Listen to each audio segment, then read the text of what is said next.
Release that which I by Ermu. Chapter 781, Sand Road, Wolf Heart.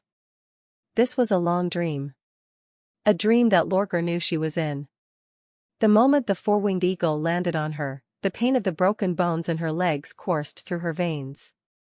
Her legs were, in her view, as crushed as the wheat under the millstone, in which she had seen her clansmen process food purchased from the north in spite of her lack of knowledge of how to grow wheat. There was no way for her to stand up again for the rest of her life, not to mention fight. But now she was standing. Thus, it had to be a dream. For only in a dream what was made could be unmade. Taking a deep breath, Lorgar looked into the space before her, where a sand road started from her feet and stretched as far as she could see. She stepped forward and, from time to time, she would encounter an opponent, one of those that she had defeated before, walking towards her with neither a hint of laughter nor mockery. One by one, they passed by her and disappeared into the endless sand behind her. A sandworm was the first to come. It was her achievement in her first hunt when she was 12 years old. The sandworm would be most vulnerable when it was moving in the sand and leaving a clear tail, but once it was skulking in silence, it would be hard for the hunter to spot it. However, that could not baffle the civilians of Sand Nation, who might be more deceitful than any other creature in the desert. Lorgar attempted to disguise herself as a common bush and wait for the sandworm to come. By the time it was close enough, she shoved her spike into the sand as well as the sandworm beneath it. Her excellent hunting performance had exceeded her siblings and even in the big clans of the Iron Sand City, was unmistakable. As a consequence of that hunt, she fell in love with the happy feeling of confronting and fighting. The sandworm coming now did not take the cover of sand but raised its head as it traveled slowly in the sand like a snake. For a moment, Lorgar thought it would spit venom at her that would deform her face, but nothing happened. It went by quietly. A scorpion and a desert wolf came next, her second and third opponent. The scorpion passed by, but the desert wolf stopped, who, after a moment of hesitation, walked up to her, wagging its tail. It snuffed her calloused bare feet before turning around and walking by her side. Lorgar recalled the brutal challenge between her and the wolf. Constrained by the fact that much more effort was required for a Majin woman to be a qualified duelist, she had to seek for the next prey right after the hunt of many sandworms and scorpions. She aimed at the wolf pack. But the wolves moving in packs were more fearful than she had thought. A sandstorm had struck them and untied the hunting team. By the time it subsided, numerous wolves emerged on the horizon. The Sand Nation people hemmed in by wolves had fought valiantly, but they were outnumbered. One by one, they fell under the sharp claws and fangs coming from all around. Lorgar had thought she was doomed. At the last moment, a sharp pain took her and then she awakened to be a divine lady. She became the giant king of Wolfheart. Standing on the sand that was soaked in blood, she looked down at the wolves, whoever met her eyes huddled down, as if they were greeting their dominating god. The road after her awakening turned much broader. As strong performers of her age, clan fighters, and battle-tested warriors, approached her one after another and disappeared. Lorgar's heart tensed. Perhaps the dream would come to an end when the last opponent passed by her. There was not much time left for her. She wanted to slow down, but it did not help. Soon the earth darkened as if something large was passing over her head. Lorgar looked up and saw the four-winged eagle. The last moment was coming. At the same time, with a shaking roar, the desert wolf broadened its muscles and jumped at that sky-dominating beast. The two beasts collided hard, sending blood and feathers all around. They fought their best as if wanting to finish the duel on the burning stage that had not played out yet. Lorgar held her breath and gazed at her last battle. Her body would precisely record every feeling during the fight, which was exactly the reason why she could improve much more rapidly than ordinary people.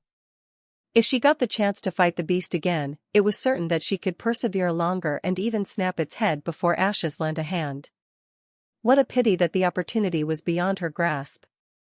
As the battle was reaching fever pitch, Lorgar wanted to join and fight alongside the giant wolf, but her body was stiff and she even lost the feeling in her feet. She realized it was time to wake up. The fear grasped her heart and she began trembling all over. She did not want to be confined to a bed, disabled. She wanted to stand up. To continue to fight. However, she felt increasingly confined. The feeling had crept from her legs to her neck and she could not even manage to move her throat now.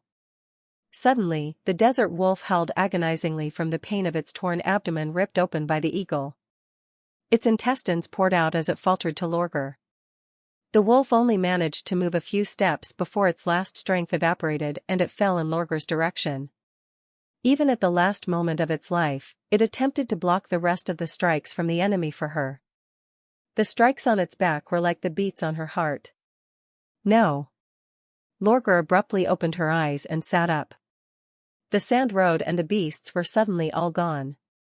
Beside her came the cry of her maid, "Princess, you woke up." Yes, she was in a trance for a while. I woke up. Which means the time I can stand is. Wait. Lorgar was bewildered. She could clearly see the maid approaching her bedside in panic and feel the touch of the towel on her skin when the maid wiped her sweat. In her sight, the roof of the old tent, the knife hanging on the wall, and the burning brazier were all incredibly vivid. But how could she capture such a clear vision with only one eye? Subconsciously, she touched her left eye. To her surprise, it was intact. No, not just the eyes, both of her arms were good and her entire body was painless, even her feet. Throwing back the covers, she scrambled out of bed and stood with both her feet on the ground firmly. What? She looked at the maid who had been shocked by her behavior. The new divine lady brought by the northerners healed you, the maid stuttered, trying to explain. She didn't even use any medicine. With a slight touch of her hands, your wound healed over. There's a witch called Nana in Neverwinter of Grey Castle, who can heal anybody, even someone who's breathing his last or whose limbs are entirely broken. So what Ashes had said was not to comfort her, but was real. There indeed was a witch who possessed such a miraculous power. Where are they now? Lorgar quickly slipped on a coat and asked, I have to thank her. They've gone. What? She frowned. What about Ashes? She's not in the Iron Sand City either. 2 days ago, the Osha clan took the first batch of Sand Nation people to the Southern Territory. Is she? The wolf girl slowed down. How long have I been out? Timidly, the maid held up 3 fingers and then added 3. 6 days. What a long dream. She sighed.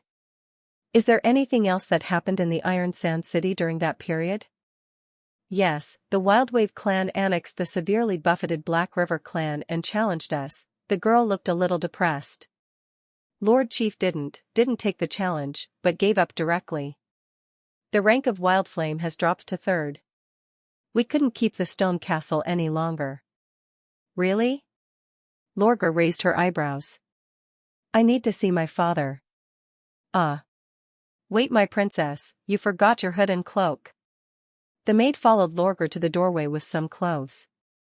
Many people have come to the castle recently, some coming for negotiation, some for, her voice lowered as she spoke. Driving us out, right? Lorgar reached out her hand to touch her pointed ear and then smiled at the maid. Keep them, for I no longer need them. What? But. Her father had told her to conceal her unique unhuman-like features before she succeeded the chief, for even a divine lady would be excluded and mistrusted for an abnormal look. But she had understood what she really wanted after finishing the long sand road in her dream. Half woman and half beast? A monster? That did not prevent her from continuing her fight, did it? Lorgar waved her hand, giving no more words. She then walked directly towards the top floor of the stone castle. Chapter 782, Say Goodbye. Along the way, she witnessed her clansmen coming and going with bags on their backs. Their sad faces displayed an obvious reluctance to leave their homes. Since their ranks had dropped down to 3rd, they would be distributed to the much smaller houses of Stone Castle. It would be even worse for the people who were no longer be eligible to live in the castle. They were going to be moved to the campsite in the outer street. Even though it belonged to the Iron Sand City, it would be inconvenient when compared to the central area. After all, the big clan's stone castles controlled the limited pieces of land around the lakes and oases. Lorgar etched their expressions in her mind and stored it in her heart. As the guard stationed outside her father's bedroom saw Lorgar coming, he couldn't help but smile. "Princess, you are healed." "Yeah, as good as I was," Lorgar joked. "Is my father in his room?" "Lord Chief is always in there," however, the guard hesitated. "He is not alone." She had an idea who they might be, so she didn't bother asking. That's when she heard the sounds of an argument coming from behind the closed door. "I thought we settled this already. Your clan would vacate the main castle within 3 days. So, why are you still here?" someone inquired loudly. "Are you defying the vow of the 3 gods? Mind your attitude, Kabucha," a voice chastised. If she had correctly identified it, the voice belonged to her oldest brother Rohan. "Now that you've absorbed the Black River clan, you should make them vacate, so we can move in. We can't share a space with them while they are still mourning their loss. They still have white linens hanging on the walls. You can send your men in to tear down the linen. Our Lord Chief wants results, not your excuses." Since your clan conceded during the holy duel, you shouldn't bother trying to be arrogant. Your chief still hasn't spoken and yet you dare to criticize us? Stay out of the way and be quiet." Others started to join in. "Exactly, accept the results or we can defeat you again." Psong. Subsequently, the sound of swords being unsheathed rang out.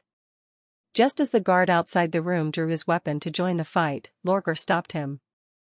"Leave it to me." "But," the guard murmured as he attempted to argue.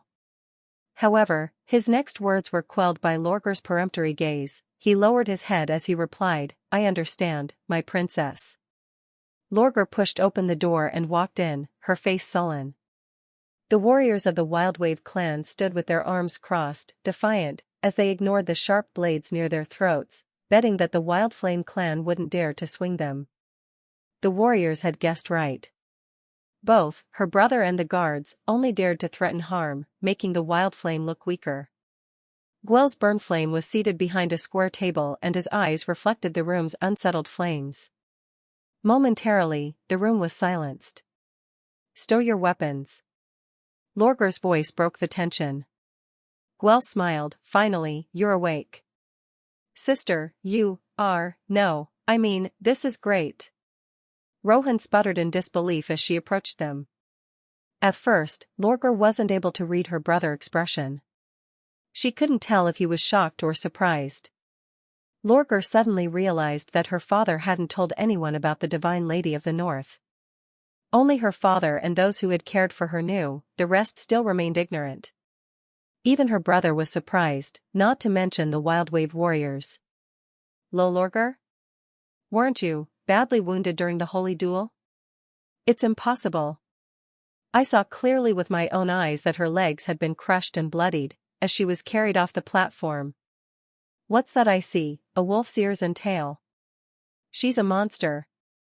Lorgar, unmoved, walked over to the Wildwave warriors, who had clearly lost their cool as they continued to argue. Anyway, Wildflame yielded during the duel on the burning stage, which was witnessed by the 3 gods. You have to wait 6 months before your next challenge.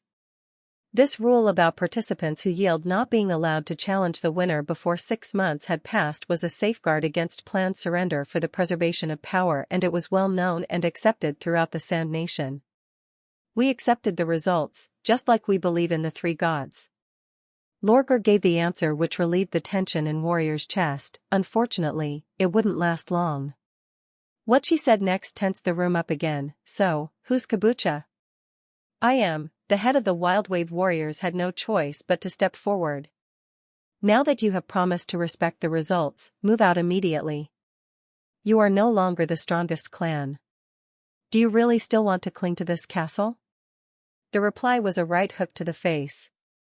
Kabucha was indeed a good fighter. Even so, he wouldn't be able to defeat a wolf claw that had instantly emerged in front of him. He had been blown away, breaking the door, before he landed outside in a crumpled heap.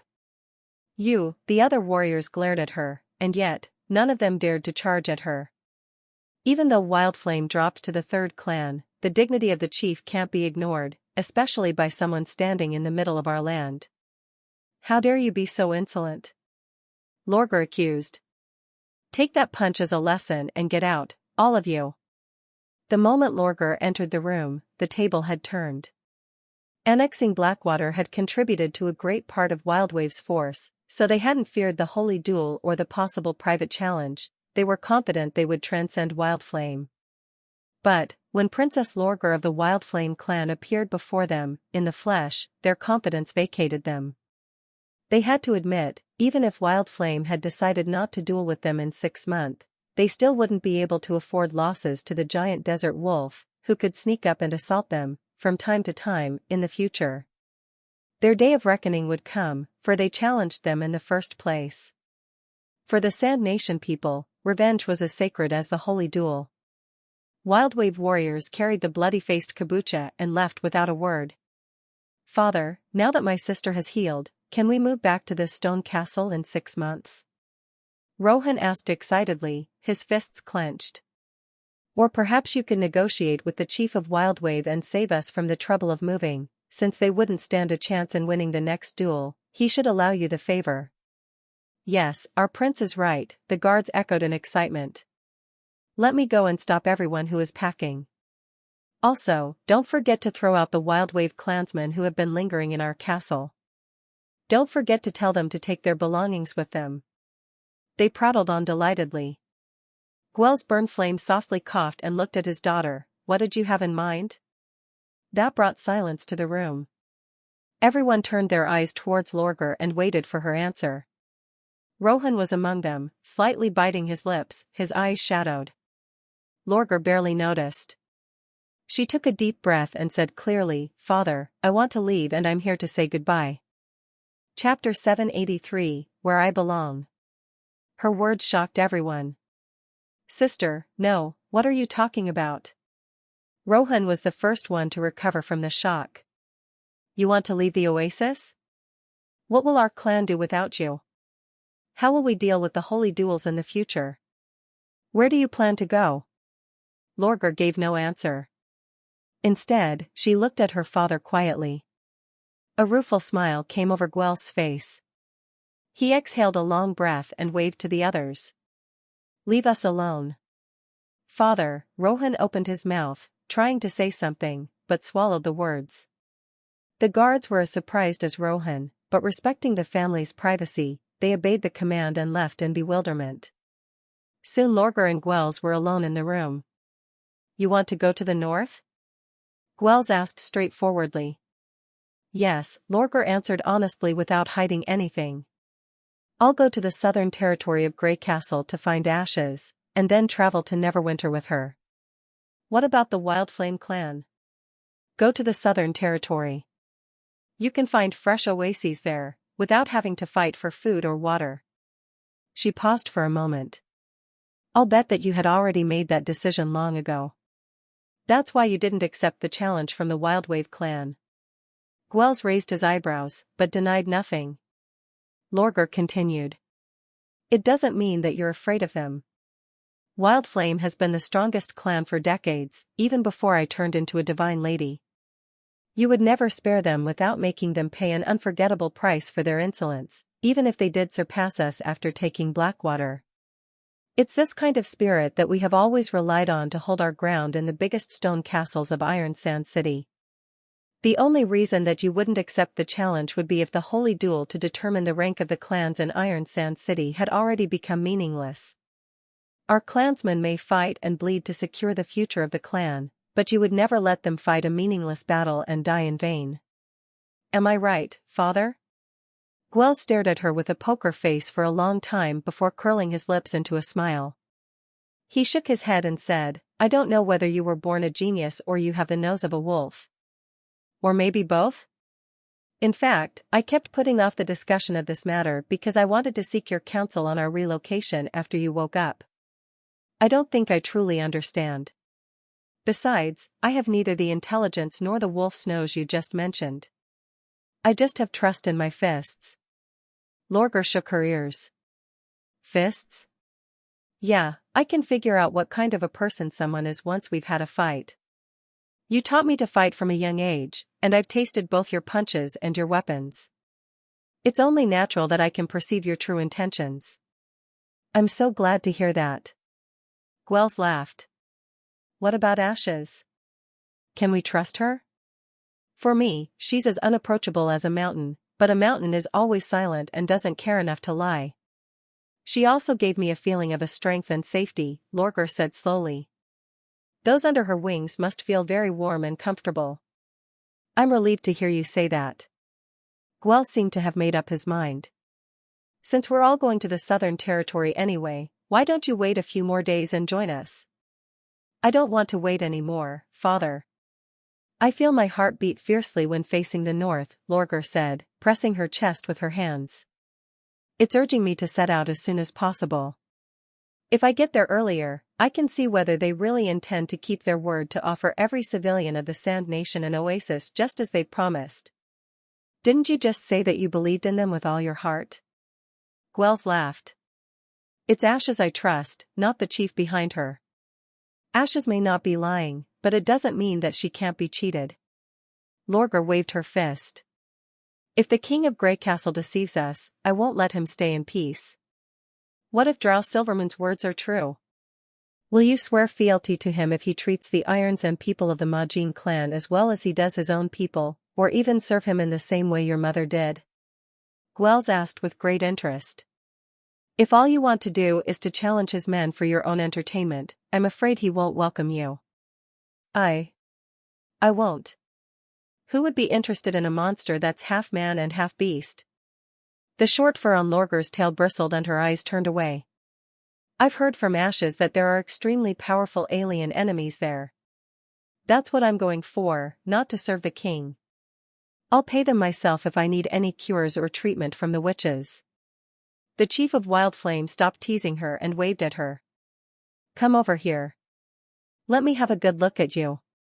Lorgar walked up to her father and sat down, placing her head on her father's lap as she always did. Gwels gently stroked her hair and fluffy ears, whispering, You'll be back, won't you?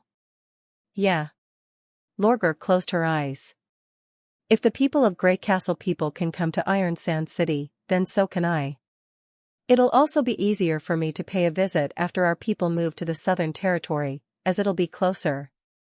If you don't want to be the chief anymore in the future, hand the position over to my brother. He's far more suitable for the position of chief than me. He'll be an excellent leader for when we don't have to constantly fight for the oasis. Don't bother yourself with those things at this moment, Gwels said. Remember to write me some letters even if you don't have time to come back. Since we are going to move to the north, it won't be bad for us to learn their ways. You can put up with my ugly handwriting? Silly, he grunted. When our people leave home, they always leave something behind. If you don't want to leave a word, I don't mind keeping your hair. I'll leave a word, Lorgar said, wagging her tail. After night had fallen, Lorgar left Iron Sand City carrying a bag that was much larger than herself. No one saw her off. There was hardly anyone who knew that the Divine Lady of Wildflame was about to begin her own journey. Having passed through the small outer oases, she entered the desolate desert, where she looked around to make sure that she was alone before taking off her clothes. She folded every piece of her clothes neatly and packed them in her bag. After that, she stood up slowly in the cold wind, naked. But she felt no cold. Instead, she felt an ineffable sensation running through her body, as if a huge invisible hand was caressing her, and the things that bound her and held her down had vanished. She had been renewed in the cold wind. Fine hair began to grow out of her skin, and her body was expanding. A few seconds later, a huge desert wolf stood in the vast desert. She raised her head and howled without restraint. Ow, ah, woo. Her howls echoed and lingered in the air above the desert. Lorgar believed that all of the Wildflame clan must have heard her howls. The heavy bag now looked small and lightweight. She lowered her head to grab the strap of the bag with her teeth. After confirming the direction she was supposed to go, she began to run towards the Southern Territory of Greycastle. Chapter 784, Together with Worms. On the last day of midwinter, a scouting team consisting of the tequila survivors and witches and sodders of Neverwinter finally commenced their journey to the western area beyond the western region. Roland stood by the wharf and watched the concrete boat, which carried so many people, slowly depart the dock. The exploration could be considered as the most complex operation in the history of time, for the First Army, the Witch Union, and the Tequila Witches were all going to collaborate and cooperate with each other to conduct a thorough search of the Great Snow Mountain. If everything went well, they would arrive at the headwater of Redwater River in 3 days. Then, they would pick a sheltered place shielded from winds to erect their tents. They would first send their vanguard to locate the ruin with the help of Margie's magic arc and then use the devouring worm controlled by Fran to open a tunnel in the precipice for the rest of the party to enter the mountain. This operation was indeed no different than a grave robber's business. Roland was burned with curiosity and was eager to see the ruin of the old civilizations in the Great Snow Mountain. Unfortunately, he was stopped by Wendy and Scroll, who had been insisting on his stay in the castle ever since a demon had thrust a spear through his chest. Nonetheless, this did not mean that the scouting team would lower their guard. In view of the possible presence of invisible enchanted beasts that had once emerged in Misty Forest, Roland also included Nightingale in the team. It was a big party, so it was practically impossible for Sylvie to attend to the whole team, especially in the event that they had to split up. Meanwhile, the Tequila Witches also brought the last 3 5-colored stone to detect any objects that contained magic power. According to Pasha, there would be a beam of light at the top of an object that possessed magic power. This theory also held true for demons and hybrid demonic beasts, except that their beams were extremely fine and tiny. Roland believed his team, constituted of 50 God's Punishment Witch, 500 soldiers from the First Army and a large group of the High Awakened, was definitely an invincible army on the continent. If the operation was successful, it would indubitably lay a solid foundation for the future collaboration among ordinary people, extraordinary warriors, and various witches. Let's head back. Roland brushed off the flurries of snow on the nose and said to Anna. Okay. Anna looked up at him and smiled back. During the time while Nightingale was away, Anna was responsible for the safety of the king. As Roland and Anna were having an intimate relationship, both of them felt very comfortable to stay close to each other. Roland held Anna's hand and walked to the castle. He did not, however, expect that Phyllis would be there upon his entry to the hall. You didn't go to the Great Snow Mountain with them? Roland raised his brows. I thought you would be interested in exploring the underground ruin. Phyllis replied with a shrug, I am, but Pasha prefers me to stay here. I know the castle better than anyone else, and most of your men have seen me. If they want to pick a person to take charge of the defense of this castle, I would be the one. As a matter of fact, the Tequila Witches had suggested that one of them should be stationed in the castle. Although Anna was powerful, her magic power would render useless in the vicinity of a god stone of retaliation. Further, Anna presented much more academic talent than combat skills. Once she was stripped of her power, both Roland and Anna would be in a perilous position. In consideration of the potential danger, Pasha insisted that a god's punishment witch should stay in the castle to serve as their protector. Since God's Punishment Witches could manipulate anti-magic areas however they pleased, they could easily vanquish any witches. Their bodies of flesh, which were impervious to any illness or injuries, allowed them to fight under extreme conditions. Even if their enemies happened to be extraordinaries, God's Punishment Witches still stood a chance to win. Well, then I thank you in advance, Roland naturally replied. Phyllis gave a nod. That's my duty. I'll normally stay in the hall. If anything ever happens, I'll come to you as fast as I can. Roland understood that Phyllis made this decision was to avoid any unnecessary conflicts or suspicions. The ample buffer spaces between the first floor and his office enabled both the protector and the protected to have some privacy without feeling agitated about the awkward presence of the other. It was a delicate balance to keep. If the Tequila Witches, on the contrary, demanded the guardian should be in the office, it would only irritate Roland more even if they meant no harm. Pasha probably had also taken that into account when she had picked Phyllis as the protector, as the latter apparently knew the Union witches better than any other god's punishment witches. Nevertheless, Roland would not completely rely on his ally when it came to safety, although the protection from a god's punishment which did greatly reduce risks. He also put some guards and members of the First Army at the staircase at each floor and the bedroom door. They would rotate their shifts every 8 hours to make sure nothing would go amiss. When Roland returned to his office, Scroll was waiting for him by the French window. "Your Majesty," Scroll dipped in a perfect curtsy and handed him a report. "I've confirmed Lily's derivative skill." "Really?" Roland's eyes lightened up. He immediately took the report and started to carefully read it. Winter was almost close to its end. Although it was still the months of demons, most of the witches had peacefully made their way through their days of awakening. Among them, Lily was the most special one. Her magic power had entered its adulthood a week ago. Like what he had done for Lucia, Roland had also spent the day of adulthood together with Lily. Apart from a substantial increase in her magic power, Lily also found there was something new in her ability which she felt delighted to see. Without a doubt, Lily was lucky. On the day she had entered her adulthood, she had also attained her derivative skill. However, Lily encountered some difficulties in understanding her derivative skill. Unlike the main ability, a derivative skill was usually more subtle and thus harder to perceive. Witches did not sense their derivative skills as easily as they did their main abilities. In fact, it had taken Scroll 2 years to learn how to utilize the Book of Magic after the entry to her adulthood. But this was not a big problem.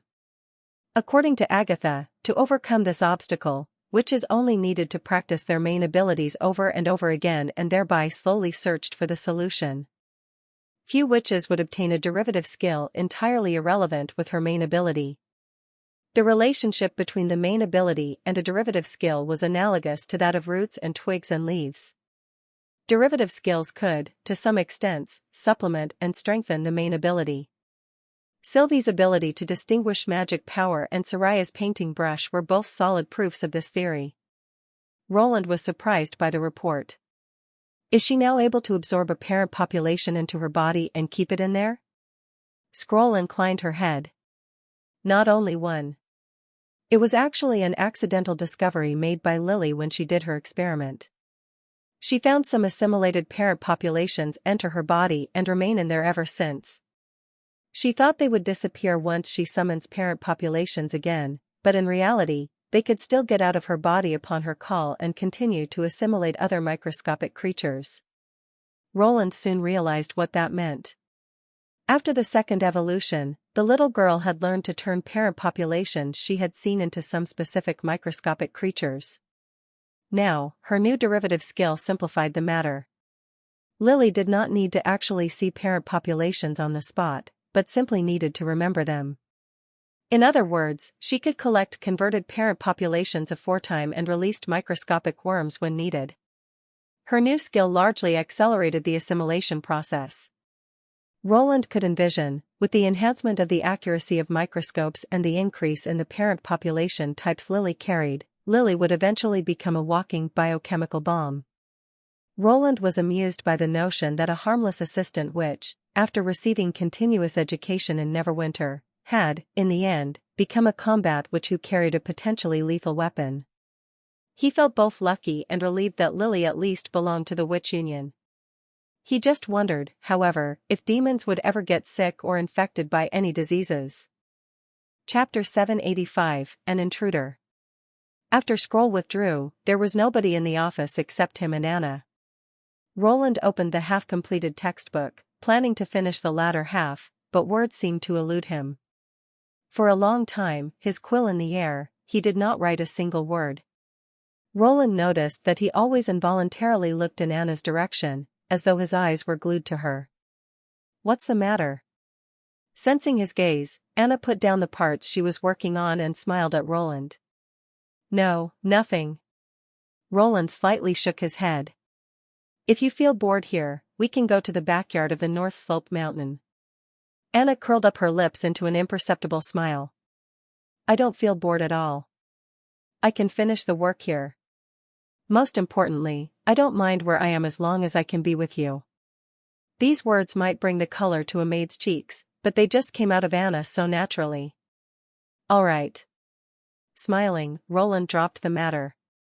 He knew Anna would never lie to him. As Anna was the first witch with whom he got acquainted after coming to this world, Roland knew her quite well. Apart from a few academic discussions and pillow talks, most of the time Anna was quiet and poised, particularly when she was focused on her work. Roland did not think her a dull person in the least. Silence, to them, was also one means of communication. Sometimes, a simple, occasional eye contact was sufficient enough for them to understand each other. Roland decided to forget about the textbook for the time being. He put down the quill and started to study Anna's face. Her side face always fascinated him. Her ash-brown hair, which had grown quite a bit, tumbled down, revealing only a tiny bit of her milky white neck. The azure in her eyes was as clear as lake water as ever. She was dressed in a puffy, pastel yellow sweater and a pair of comfy black flannel pants, looking dainty and airy. Roland was happy that he designed these modern apparels himself. Since Anna had sliced the metal ingots, whose composition had undergone a precise modification, into palm-sized cubes beforehand, she would only need to process them with black fire in the office once they were delivered to the castle. Roland was impressed by how fast those metal ingots be converted to complete parts in black fire. To some extent, the conversion was more a performance of art than a plain demonstration of Anna's ingenious techniques and skills. These little parts, which appeared to be so insignificant, would eventually be delivered to the plant and become one of the key parts of a machine or a weapon. It was definitely not an easy task. Roland knew very well that the length and the width of the black fire were both needed to be controlled by Anna's magic power. To summon several black fires and direct them to cut from different angles would be even harder than using both hands to work on two separate tasks simultaneously. It required incredibly high concentration. Probably, only a person as hardworking as Anna was able to continuously dedicate to and eventually excel in this job. The girl, who used to practice fire manipulation in the castle garden, had undoubtedly changed a lot, but there seemed to be something still remaining the same. The day slipped away unnoticed. After night fell when Roland sank into a slumber with Anna in his arms, the other world just woke up. Yawning, Roland turned to the calendar on his nightstand. It was Saturday, October 14th. Although time went much faster in the dream world than that in the real world, Roland did not come to this world every night. As long as he was not dreaming, time was frozen here. Breakfast was ready when Roland entered the living room. "Why are you so late today?" Zero asked while chewing a fried dough stick. "It's a weekend. Grown people have their nightlife, so it's normal for me to sleep in." Roland went into the bathroom and picked up his mug and toothbrush. "Are you going out later?" "No, I'm writing my homework," the little girl replied. Then she said to him as much as to herself, "Nightlife? Come back home even earlier than me yet talk about nightlife. This old grumpy man is nothing but a loser with no friend or career." Roland knew Zero said it on purpose, for the mumble was just loud enough for him to hear. He almost choked on his mouthwash. Roland was very displeased to hear Zero call him uncle. Now his title had directly skipped to an old grumpy man? He looked himself in the mirror. His appearance was not so much different than in the real world. By the look, he could be no more than 23 or 24 years old.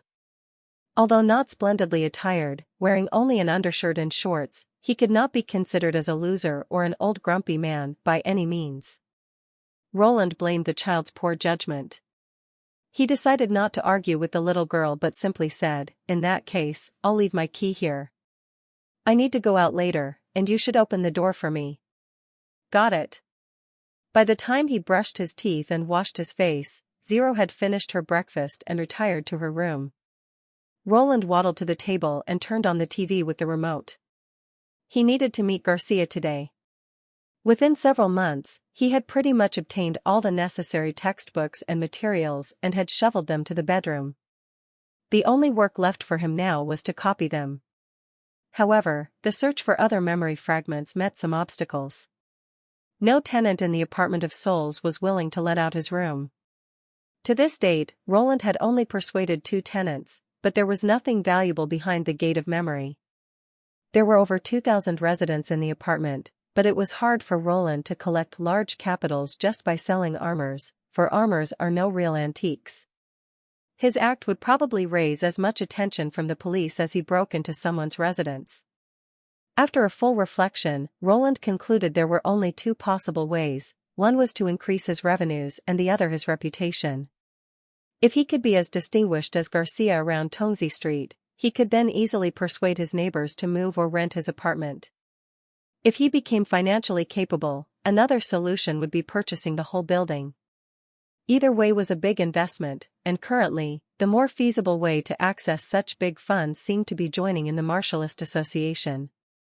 According to Garcia, anyone who participated in hunting fallen evils would receive competitive compensation. If a skillful and powerful martialist was willing to partake in the operation, the association would give him full support.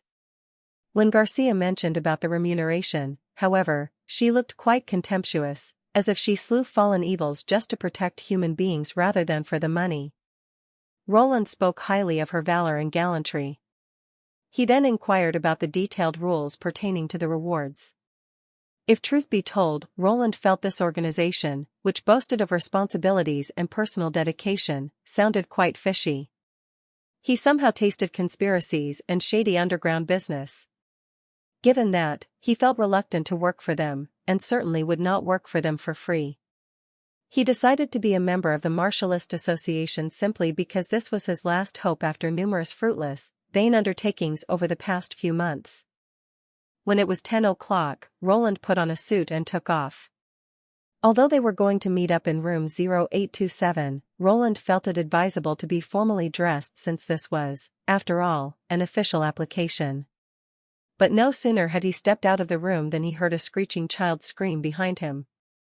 It was from Zero. The shriek apparently startled Roland. He turned around and found the little girl dash out of the room, frightened and unnerved. "What's the matter? Is there a mouse?" Zero stammered out, There's someone in the room." "Someone?" Roland frowned and poked his head into room 0825. He instantly stood rooted to the ground. In the center of the living room, which had been empty just a minute ago, stood an unknown woman. Chapter 786, The First Dreaming Experience. The woman had tawny long hair, her side-swept bangs clipping to one side, revealing half of her forehead. She had soft facial features, giving Roland an impression that the woman had a gentle and delicate character. Yet under the current circumstances, her exquisite beauty did not strike Roland but actually gave rise to his increasing suspicion of her being a ghost. Apart from that, Roland also noticed that her gown was a little too shabby. A few stitches were coming out, and the cuffs and corners of the garment were torn and ragged, as though it were picked up from a waste station. I heard you go out, so I wanted to check if the door was properly locked. When I turned around, however, I saw she was standing there." Zero was ghastly pale, evidently terrified by the event. The woman seemed to also notice the commotion. As she raised her head and looked at the door, her expression changed abruptly. Roland curled his hand into a fist in secret. He was ready to take the blow. But what the woman said next completely blew his mind. The woman uttered an exclamation of surprise. "Your Majesty?" "What? Your Majesty?" Roland tried to figure out what had actually happened. "I'm Phyllis, Your Majesty." "What's happened here?" The woman was as puzzled as he. "Phyllis?" Roland revolved a multitude of thoughts and questions in his mind rapidly. Is she the god's punishment witch in the castle hall? Why would she intrude his dream? Is this dream world now opening up and connecting to the other world? Where's Anna? Why hasn't she appeared? Hold on, you know each other? Zero realized something was wrong here. What does she mean by Your Majesty? Are you role-playing now? Ahem, she's a remote relative of mine. Roland suddenly realized that it was not the time for him to stand in a daze. As to the way she addresses me, it was just a jape. We grew up together and it's normal that she comes up with some particular names. A relative? Hearing that the woman was not some random ghost, the little girl soon slipped back to her usual bold, defiant manner. She started to become more skeptical as well. You just asked who she was. Utterly unabashed, Roland shot back, did I? I only saw a crying craven who almost wetted her pants. Zero reddened to her temples. You liar. Didn't you just shriek? This lady was in the room earlier. You were just too occupied with your homework in your bedroom to notice her. To Roland's dismay, the woman soon took the implication. Sorry, I didn't mean to startle you. I was in another room when His Majesty was leaving. I was about to say hello when you cried out and rushed out of the room. Roland put a final touch to their improvised show. I guess that was it. She asked what had happened. The truth is that you scared her. If I find a little girl scream like crazy when I get out, I'll be as confused as she was. Zero groped for words that did not come. She could not deny the fact that she did scream, for she was not in a habit of lying. Caught in such a dilemma, the little girl felt her eyes moist with tears. Roland realized that was a bit too much for the little girl to bear, so he bent over and ruffled her hair. Anyway, it was a miscommunication. Go back to study now. He could not help feeling a twinge of guilt for Zero because he knew a child like her could not possibly see through the intricacies of guiles and subterfuges deployed by adults. Her life would only be complete after experiencing deception and lies of grown people, as this was an inevitable step, a ceremony she must receive, to inaugurate her adulthood and become mentally mature. Roland had thought Zero would run into her bedroom in tears, but she actually sniffed and dried her eyes quickly before kicking him hard in his legs. Uncle, you such a jerk. With these words, she rushed back to her room in a fury. Roland twitched his lips. Her reaction was a little different from what he had anticipated, but, overall, she had learned the lesson. Haha. The woman who called herself Phyllis burst into laughter. It seems you aren't those common people's mighty king here. But I'm the creator and ruler of this world. Roland gestured the woman to come in. Let's talk inside. I also have a lot of questions to ask you. After half an hour, Roland was finally convinced that the woman was Phyllis. She not only talked about tequila but also about what she had experienced in the castle, as well as the fact that she used to disguise as a guide in black money under the name Number 76. Moreover, she further corroborated her story by disclosing some details Roland had not been very clear about. It was impossible to develop such a well-organized and logically consistent narrative by simply reading his memory. Roland was thus certain that the woman was not a sentient being automatically formed in this world. Plus, the current body presented to him was exactly what Phyllis originally looked like. Then the question was very clear. Why would she enter this dream world? Phyllis shook her head. I don't really know either. It was pretty late at that time. The First Army just changed their shift. I was going to disconnect my body and have some deep sleep to restore my strength. When I woke up, I was here. She paused for a moment and then continued, You call it a dream world? Correct. This is a world operating only in my dream, but I don't know if this rule still applies now. Roland felt there was no need to hold anything back from her at the moment, for he had to find out the reason why Phyllis could enter his dream as soon as possible. Although Roland knew this complicated world did not exist in his head, it was still pretty shocking to see someone come uninvited. After all, he was positive that the dream world was created precisely according to his memory. An intrusion meant somebody entered his memory without his permission. Roland unfolded the ladder behind the door and put it next to the bed. Perhaps we can do a small test to find out why you came here. What's this? Phyllis asked in surprise. Roland explained to her, when I fall off the top of the ladder, the dream will come to an end. You can try it first to see if you can return to the real world. I'll terminate the dream later. If both of us can successfully get out of here, you then wait for me in the hall. I'll be right back. Hang on. Your Majesty. Phyllis reached out her hand in an attempt to grasp him. Roland was astounded at her behavior. It was definitely an act of extreme insolence in Neverwinter.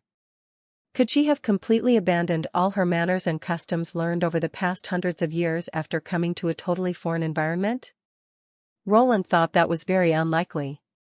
Phyllis asked in a low voice, "Could you pinch me?" "What?" Roland was stunned. "With the greatest strength that you have, please." Phyllis rolled up her sleeve and presented her pale arm to Roland. "I've confirmed that pain won't end the dream. I just want to experience some pains. Please." Experience? Roland soon thought of Agatha's description of God's punishment witches and immediately understood what Phyllis meant. After a moment of silence, he pinched the witch's wrist with his right hand. Phyllis clenched her teeth, yielding to an articulate moan of satisfaction. She trembled in such excitement as a thirsty traveler who had a delicious drink once tasted and long since forgotten. It was after a long time that Phyllis finally opened her eyes and exhaled a long breath. "God Almighty, I can feel pains again." Phyllis looked like a completely different person, her radiant eyes fixed on Roland, glistening with exhilaration. Roland spread out his hands. "You can do it yourself too." Phyllis shook her head and suddenly went to her knees. "That's different, Your Majesty. Perchance, this world is only a dream for you, but I would like to do anything just to stay in here. I'm afraid I would never be able to come back after I leave. Could you allow me to dream just a little longer, at least for now?" Chapter 787, Go. To the New World. Roland fell silent. Phyllis was right. To Roland, sensations were something so natural that he almost regarded them as inherent elements of the world. As to his dream, due to its bizarreness and incompleteness, he viewed it as a fictional world created by his imagination. To Phyllis, however, this world was her dreamland. It was the light at the end of the tunnel. No matter what snares and toils awaited for her, Phyllis would try her best to reach for it. If her intrusion was indeed an accident that would not recur, and if she just left like this, she would probably lose something beyond Roland's imagination. If pains were the only thing that Phyllis would experience in this long-lost dream world, that would be too cruel for her. Roland breathed out a sigh. At length, he held Phyllis's hand and said, "I see. Let's do the test in the evening."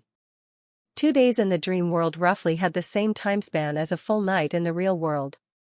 He would just wake up a few hours later if he stayed in the dream until evening. So, that should not cause a problem. These few extra hours, however, would allow Phyllis to have a thorough exploration of this brand new world. "Thank you, Your Majesty." Phyllis rose and once again placed her hand over her heart, a particular salute normally conducted by senior members of the Union. "I now come to understand why the Witch Union fully supports you." Roland was about to make a response when suddenly, somebody pounded the bedroom door. He heard Zero's voice outside the room. "I made some tea. Do you guys want some?" "What the hell is she doing?" thought Roland. Usually, Zero would disappear for quite a while when she was inflamed. She definitely would not boil water or make tea. What trick is she playing now? Roland opened the door, brows remaining clouded, only to find there was nothing in Zero's hands. The little girl cast Roland a stare and then poked her head into the room. She studied Phyllis critically, eyes full of alert. "Hey, where's the tea?" "In the living room." "Go fetch yourself."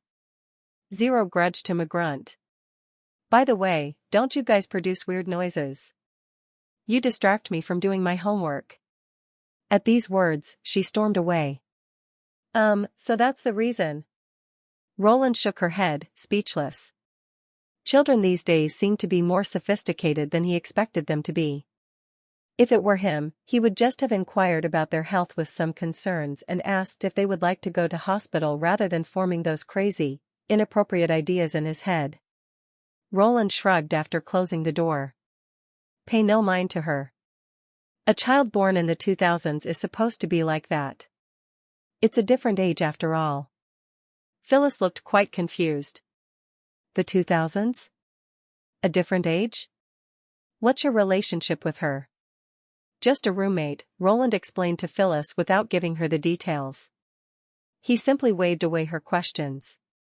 Although Roland had once told her that his battle with the Pope was a battle of souls, he had not told her that this little girl was actually the former Pope, the pure witch. Zero had started a new life in the dream world. Her past was now a history. Roland did not feel it necessary to connect her with the other world again. Phyllis bit her lip. I see. Well, please continue. You can use other methods. I'll try to keep silent this time. Roland put his hand on the forehead, feeling a little amused and frustrated. Is she addicted to pains now?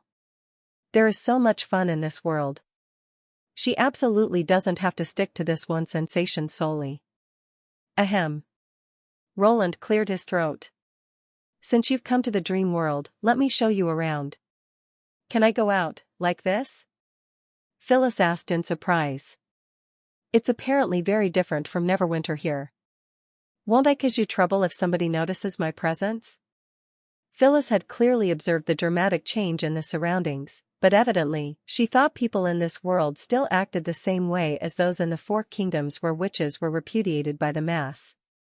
She believed people who looked different would always be subject to discrimination or persecution. Roland smiled at her. If you were a witch, you would be nothing but a celebrity here. I've told you that this is a brand new world. Being different brings you no harm. Instead, you'll have a lot of fans who admire you. Of course, all of these is on the premise that you don't break the laws. Is that so? Phyllis instantly cheered up. There are taverns and inns here as well, aren't there? Roland curled up his lips. Do you want to try some wines and food here? There are more food and drink than you can ever imagine. So her original plan was to stay in and feel pains over and over again? Although the idea of torturing such a pretty, kind-hearted lady sounded quite thrilling, Roland thought this would lead him to do something irrevocably wrong. That was such a narrow escape. He almost made a huge mistake. By the way, since you're now in your own body, are you still able to use your magic power? I almost forgot about that, Phyllis exclaimed in a low voice. Let me try. She shut her eyes and held her breath. Nothing, however, happened in a while. It doesn't work? Yes. I can feel the magic cyclone. It's just a bit rusty since I haven't used it for a while, Phyllis answered, a little embarrassed. Just a moment. It's coming out. At these words, two black, scrawny claws suddenly grew out of her back and spread out on her shoulders. At the first glance, they looked like a pair of devil's hands or wing skeletons. Roland stroked his chin. This is... Phyllis breathed out a long sigh. I call it blade claws. The claws are retractable and can stretch as far as my ability allows. They're much sharper than ordinary ironware. When I fought with army of demons, those claws protected me from the attacks from behind and also helped me defy strong senior demons. So you were a combat witch? That's right. In the Tequila Age, I was the guard of the three chiefs. Phyllis took a pause. But there's one thing that I don't really understand. Based on the research conducted by the Quest Society, magic power comes from the Bloody Moon. Why does magic power also exist in your dream world? Roland spread out his hands. Although this world is created by my imagination, it probably also has something to do with the Bloody Moon. I'm still trying to figure it out. I'll fill you in when we're outside. Since we've decided to do the test in the evening, we'd better get started rather than wasting time here. Yes, Your Majesty. Phyllis replied with excitement. As it was Saturday, Roland decided to take Zero with them. Otherwise, this little girl might hold a grudge against him for quite a long time. Also, you don't need to call me Your Majesty in the dream, just Roland. There's no king in this era. Well, in that case, please excuse my impudence. Roland was not quite sure if it was an illusion, for Phyllis paid more respect to him than before, and her respect seemed not to be feigned. Roland felt this accidental intrusion would not appear to be that bad if he could win the support of a witch from Tequila in this way. Chapter 788, Gourmet Journey. You're not coming? Hey, what do you mean by that? Not only are you late, but you just told me that you decide to bail out at the last minute? The yelling from the other side of the line got Roland to move his head away from the speaker. Even though he could not see Garcia, he could clearly sense her anger. I have an unexpected visitor whom I have to receive. While Garcia was panting, Roland explained quickly, I have no other choice. You know that besides me, there's only a 14-year-old girl in my apartment. How can I rely on her to receive a guest? Your room number is 0825, right? I'll come over and talk to you. I'm not in the apartment right now. After uttering those words, Roland squinted and prepared for the next round of vocal attack. As expected, Garcia raised her volume again. Don't you know that I've made an appointment with the seniors of the association? I thought you were finally able to take some responsibility. How can you just bail on me? Do you think I don't know what you're up to? Come back now. Taking responsibility, what the hell is that supposed to mean? It's such a misleading phrase, Roland said to himself. When he saw the taxi driver with an expression of man, well done, I totally understand you, Roland knew that further explanation would not work. What did you say? The reception isn't too good. I've just entered Oriental Road. Hello, are you still there? Hello, hello? After putting on this self-directed show, Roland hung up the phone. He also turned the phone off, just in case she called back. He had probably completely offended this martial arts star. He had not expected that Garcia would care so much about whether he was going to join in martialist association. Her reaction once again confirmed Roland's speculation that she only appeared distant to strangers. As soon as he was recognized as the awakened of the force of nature, she revealed her real personality. That was so cliché, Zero at the back seat said coldly, do you think we're living an exclusive life in a deep forest? How can we encounter a reception problem when we're still in the city? Aren't you smart? Roland took a glance at the back seat. Phyllis was still sitting close to the window, stupefied by everything outside. She had been sitting there, motionless ever since she had crept into the car. It was no surprise to see her react like this as high-rise buildings, busy traffic, huge advertising bulletins, and wall-hanging screens could bring a certain shock to an ancient person.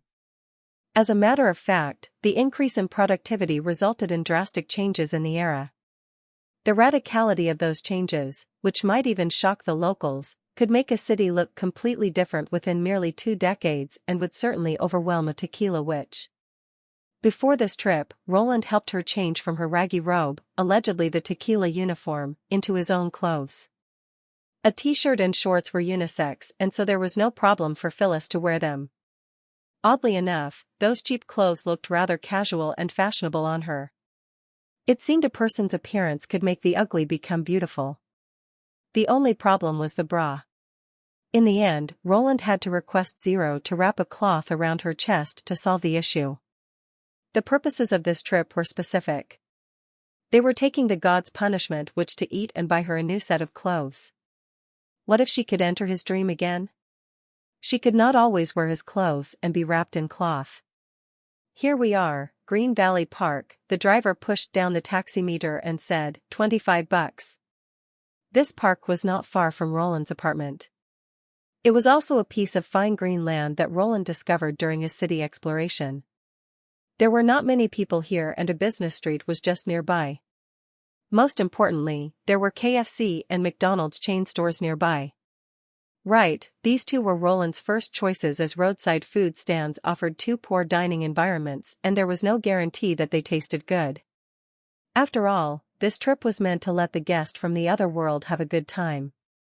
So naturally, flavors and the dining environment were the 2 basic criteria. There should also be enough food to feed the witch and make her feel full. Starred restaurants obviously had a better environment, but if the witch indulged herself, Roland was afraid he did not have that kind of financial capacity. Therefore, fast food restaurants were obviously the best choice. Besides, Zero had been talking about eating fast food for a long time, though this was probably due to the doll toys coming with the kids' meals as it greatly appealed to kids like her. He brought the two to a KFC restaurant and picked a window seat. Roland went to the counter and directly ordered 2 family buckets and 1 kid's meal. Why did you buy so much? Zero asked in surprise upon seeing Roland put so much food on the table. Uncle, although you have a job now, you shouldn't squander your money. I am rarely generous. Why don't you just enjoy it? Okay. She finally stopped pouting upon seeing the toy in the kids' meal. Eat with us. If you want more, just tell me. Roland handed a piece of fried chicken to Phyllis. After being fried in a high-temperature, high-pressure environment, the chicken skin appeared a tempting golden color. One would get a good appetite by purely smelling at it. The chicken cooked with the modern method not only had its tender and smooth flavor, but the meat also had the fresh tastes of spices like black pepper, thyme, garlic, and salt. The flavor was entirely different, and the plain boiled chicken in old times couldn't compare to it. Although modern men always complain about the high calories and the universal taste of fast food, it was absolutely a delicacy in an area where food and seasonings were always in deficiency. It would definitely blow Phyllis away, who had not tasted food for the last few hundred years. On the way there, she perfectly followed Roland's instruction, and regardless what strange things she saw, she would not ask. She would try her best to imitate how others behaved, but the moment she bit into the fried chicken, she could not control herself any longer. Hot tears filled her eyes and trickled down uncontrollably. What's wrong, sister? Zero was stunned. Nothing. It's just she's been starving for too long. Phyllis's families didn't treat her well. They've always wanted a boy, yet weren't able to get one. Anyway, you're too young to understand that. You only need to know that she didn't live a happy life there. I see. The little girl's expression softened, probably out of sympathy. Roland did not intend to make a fuss about why Zero called Phyllis sister, yet himself uncle. Watching the ancient witch gulp food down while weeping touched him. For the witches, the mundane pleasure of enjoying food was a dream that they were willing to pay anything for. He felt sad for the unfairness of it all. Fortunately, the experience today gave Phyllis a little solace, although it was hard to say whether there would be another chance next time. What he could do for them was to try his best to fulfill her wish during this one-day adventure. Chapter 789, A Guess on the Soul Transfer. This is awfully delicious. Phillips finally slowed down after gobbling the food for quite a long time. People who passed by were all shocked at the boxes of hamburgers and egg tarts piling up on their table. This food was apparently enough for 5 or 6 people. However, they only saw 3 people sitting here, and 2 of them were slender, attractive girls who did not seem that they could eat a lot. Given this, most people passing by thought it must have been the man who had devoured so much food and despised him for being such a greedy glutton. Seeing those disdainful looks on their faces, Roland felt helpless but at the same time rejoiced over his wise choice of picking a cheap fast food chain store instead of an expensive restaurant. Otherwise, this meal with Phyllis would definitely bankrupt him. He said to Zero, "Wipe her mouth." The little girl took out a wet wipe to remove the tear and oil stains on Phyllis's face. Thanks to the natural beauty of a witch, she did not need any makeup. Otherwise, she would look terrible after eating this brunch in a flood of tears. This was probably the first time for the little girl to meet so miserable a person that even a KFC meal would bring her to tears. Her attitude toward her totally changed because of a sudden flush of compassion.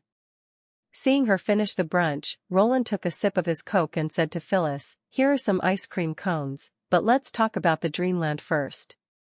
Before you entered it, did you find anything unusual?"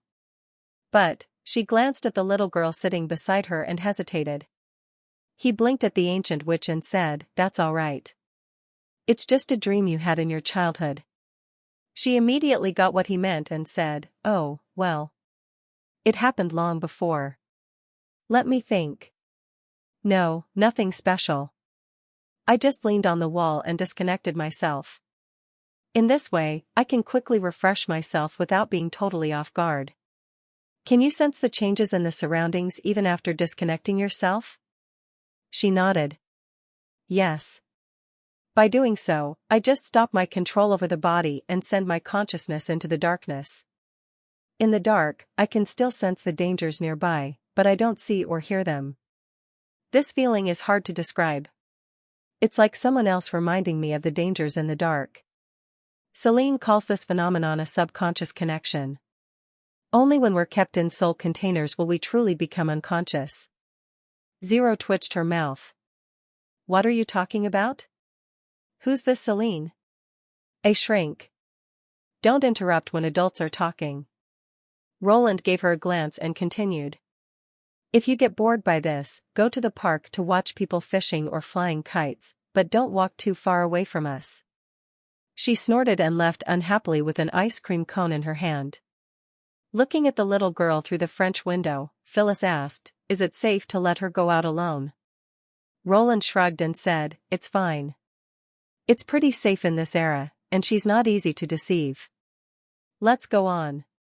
Yes, once I'm in a deep sleep, I won't be able to do anything except drifting about in the endless darkness where there's no light, no sound, nothing at all. The ancient witch paused.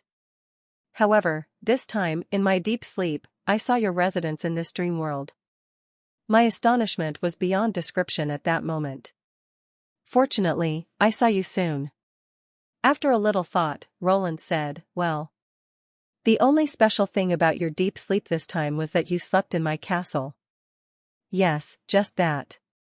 Phyllis swallowed her last ice cream cone and heaved a long sigh of satisfaction. Seeing the cone disappear into the ancient witch's mouth, Roland suddenly thought of an idea. Beams of the light. What? You told me that when I fell asleep, there would be a beam of yellow-orange light as huge as the city wall, didn't you? Phyllis was startled and then seemed to realize something, too. Yes, I did. And you also have a beam of the light, don't you? You mean, our beams of the light overlapped? Yes. The Lord Castle of Border Town is just an ordinary stone building. It doesn't have the power to bring you into this dreamland. I've thought this thing over and over. Only our beams of the light can do that. Roland suddenly clapped his hands. But I guess the overlapping is just one reason for this.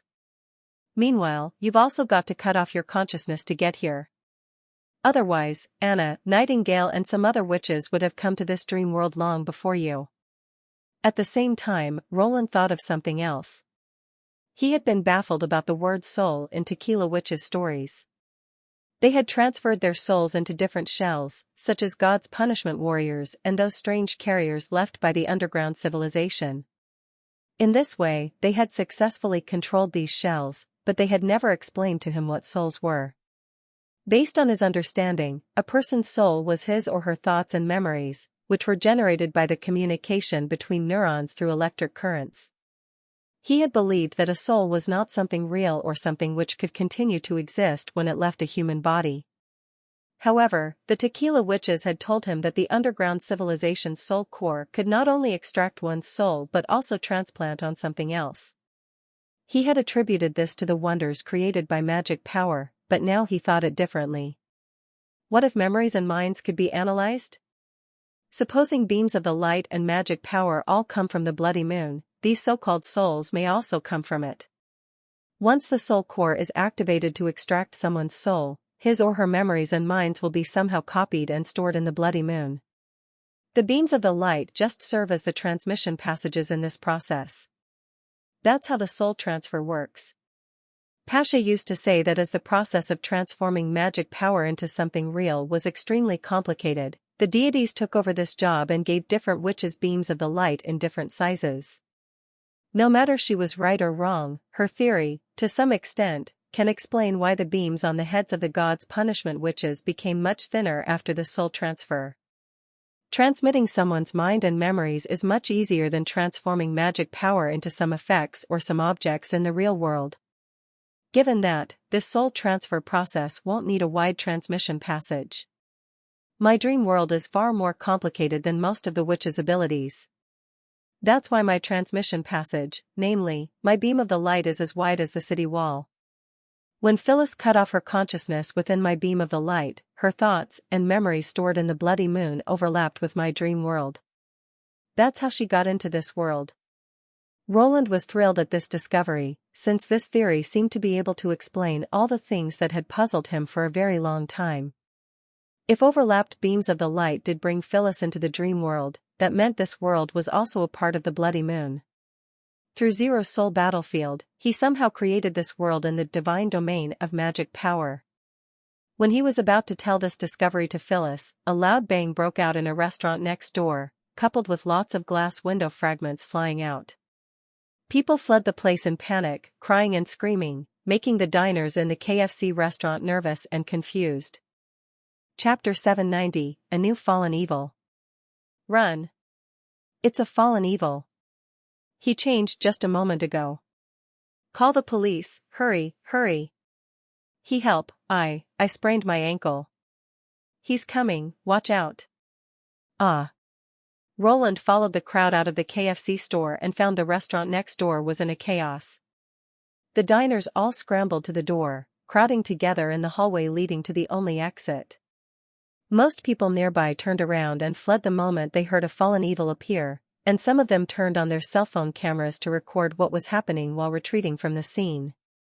Only a few voluntarily stayed behind to help, carrying the people who got hurt or frozen in horror out of the dangerous place. Phyllis burped and asked, "Didn't you say that this age is very safe?" She touched her full stomach, happiness lingering in her eyes, completely undisturbed by what was happening nearby. Ahem, this is just an accident. Don't worry, Roland said, feeling a little embarrassed. He just wanted to have a meal outside, but this cruel dream world chose to let its creator run into another attack instead of taking care of his emotions. He also noticed the name Fallen Evil. He had come across it repeatedly in news reports in recent days. He was not sure whether it was an illusion. It seemed that recently a growing number of people had awakened with the force of nature, but most of them had turned out to become monsters that were unable to control themselves. He knitted his eyebrows, thinking of the erosion from an alien world mentioned by Garcia 2 months ago. Phyllis asked, "Who's our enemy? Do you need me to take care of it now? Or go to find Zero first?" Roland turned to look at the park behind them and shook his head. "She'll be safe staying there. Let's kill this monster first." He still remembered the first attack he had encountered in this dream world. The moment he had met the burnt-faced man, the strange man had made it clear that he had been trying to lure and kill martialists. Given this, Roland thought it was not a good choice to leave this enemy here. More importantly, he really liked the queer sense of replenishment he had got when the magic cyclone of the fallen evil had disappeared in his hand, as though a gust of warmth had filled his body and made him feel more energetic and powerful. The enemy is probably a new fallen evil. You can consider it as a hybrid demonic beast. The force of nature protects it from all ordinary weapons. Given that, you've got to use the same force to defeat it. The force of nature? Yes, it's the magic power in this world except that it has no gender restriction here. Look at me. Roland bent to pick up a stone. He summoned the flowing energy in his body and then pulverized the stone. Phyllis was startled. "You've become an awakened." Roland nodded with a completely straight face, but meanwhile secretly took pride in the extraordinary power he had obtained in this world. He explained to her, "But, unfortunately, my power is only effective in this dream world." The ancient witch was so impressed that she exclaimed, "You're not common in either of the two worlds. We must hide and attract the monster to a secluded place to kill it.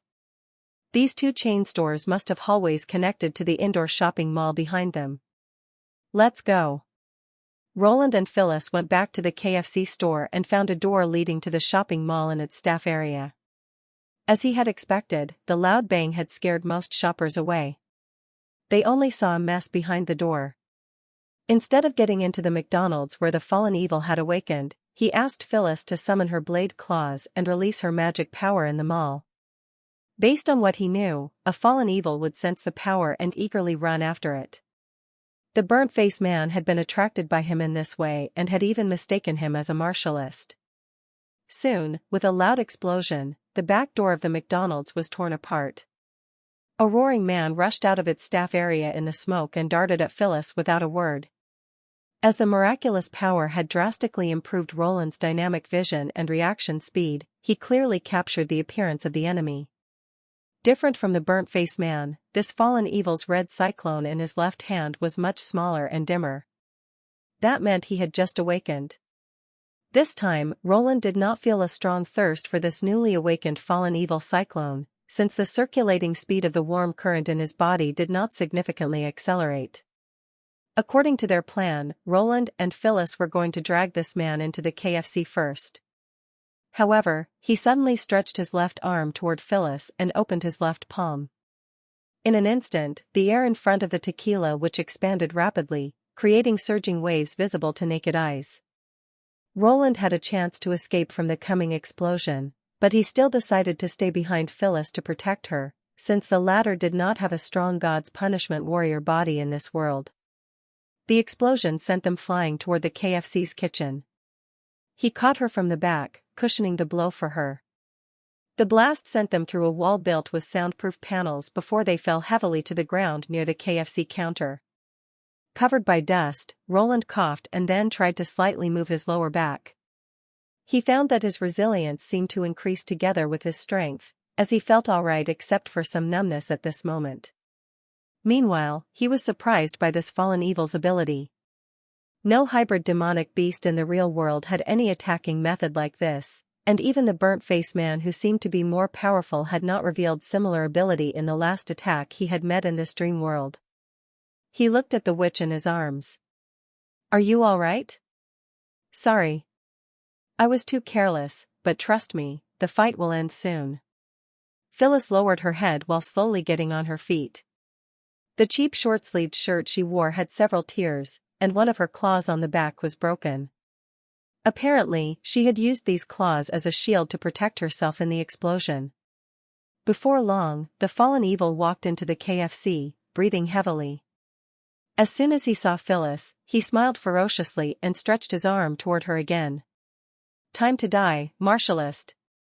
At this moment, he did not notice that the broken claw at his feet was not dead yet. Instead, it sprang up from the ground all of a sudden and struck at his neck. With a flash of a dim light, the ferocious smile of the fallen evil froze. His head slowly slid to the side, hitting the ground like a ragged bag, and his blood spurted from his broken neck. Phyllis immediately controlled the broken claw to cut off the man's left arm and precisely slit the arm to take out his magic vortex. The headless body finally crumpled down to the ground. "As long as a broken claw is within a distance of 10 steps, I can still control it. For my enemies, it'll be even more dangerous than the intact claws. Since most of them never expect those broken claws to move again, they can seldom escape from this kind of fatal strikes from the back." She smiled and handed the crimson vortex to Roland. "Is this the force of nature you said?" "Yes, it's like a magic cyclone, isn't it?" Roland had noticed that the vortex had stopped twirling the moment it had left the fallen evil and had become something like a shining gemstone. It remained to be so in Phyllis's hand. However, when he picked it up, it started to twirl rapidly again, its color changing from red to light blue. In the end, it turned into a beam of dazzling light shooting toward the roof and then become a silver thread gradually disappearing into the air. He felt greatly satisfied again, as the warm current inside his body began to calm down. Chapter 791, A Coming Crisis in the Dreamland. Phyllis asked in surprise, "What's this light?" "I don't know. It's probably to send magic power back to this world." Roland shook the dust off his hands.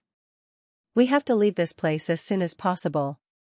If someone sees us here, we'll have trouble." "But, isn't this guy our enemy?" He explained, "Yes, he's our enemy, but in this age, not everyone has the right to kill him or any other nefarious murderer. A special organization and its professional staff are in charge of arresting and punishing these bad guys." As for fallen evils, Garcia had told Roland that the martialists with hunting licenses granted by the association also had the right to kill them. In fact, these licenses not only allow the martialists to kill any suspected fallen evil but also gave them the right to kill any awakened who probably harbored evil intentions. Roland believed that if this secret was made public, it would inevitably spark a public outcry. What a strange age, Phyllis commented. They walked out of the KFC and found it was less chaotic. Seeing the fallen evil leave in a sudden, all the people still stuck in the McDonald's felt relieved. Roland soon saw Zero dash toward him while pushing through the crowd. She looked worried.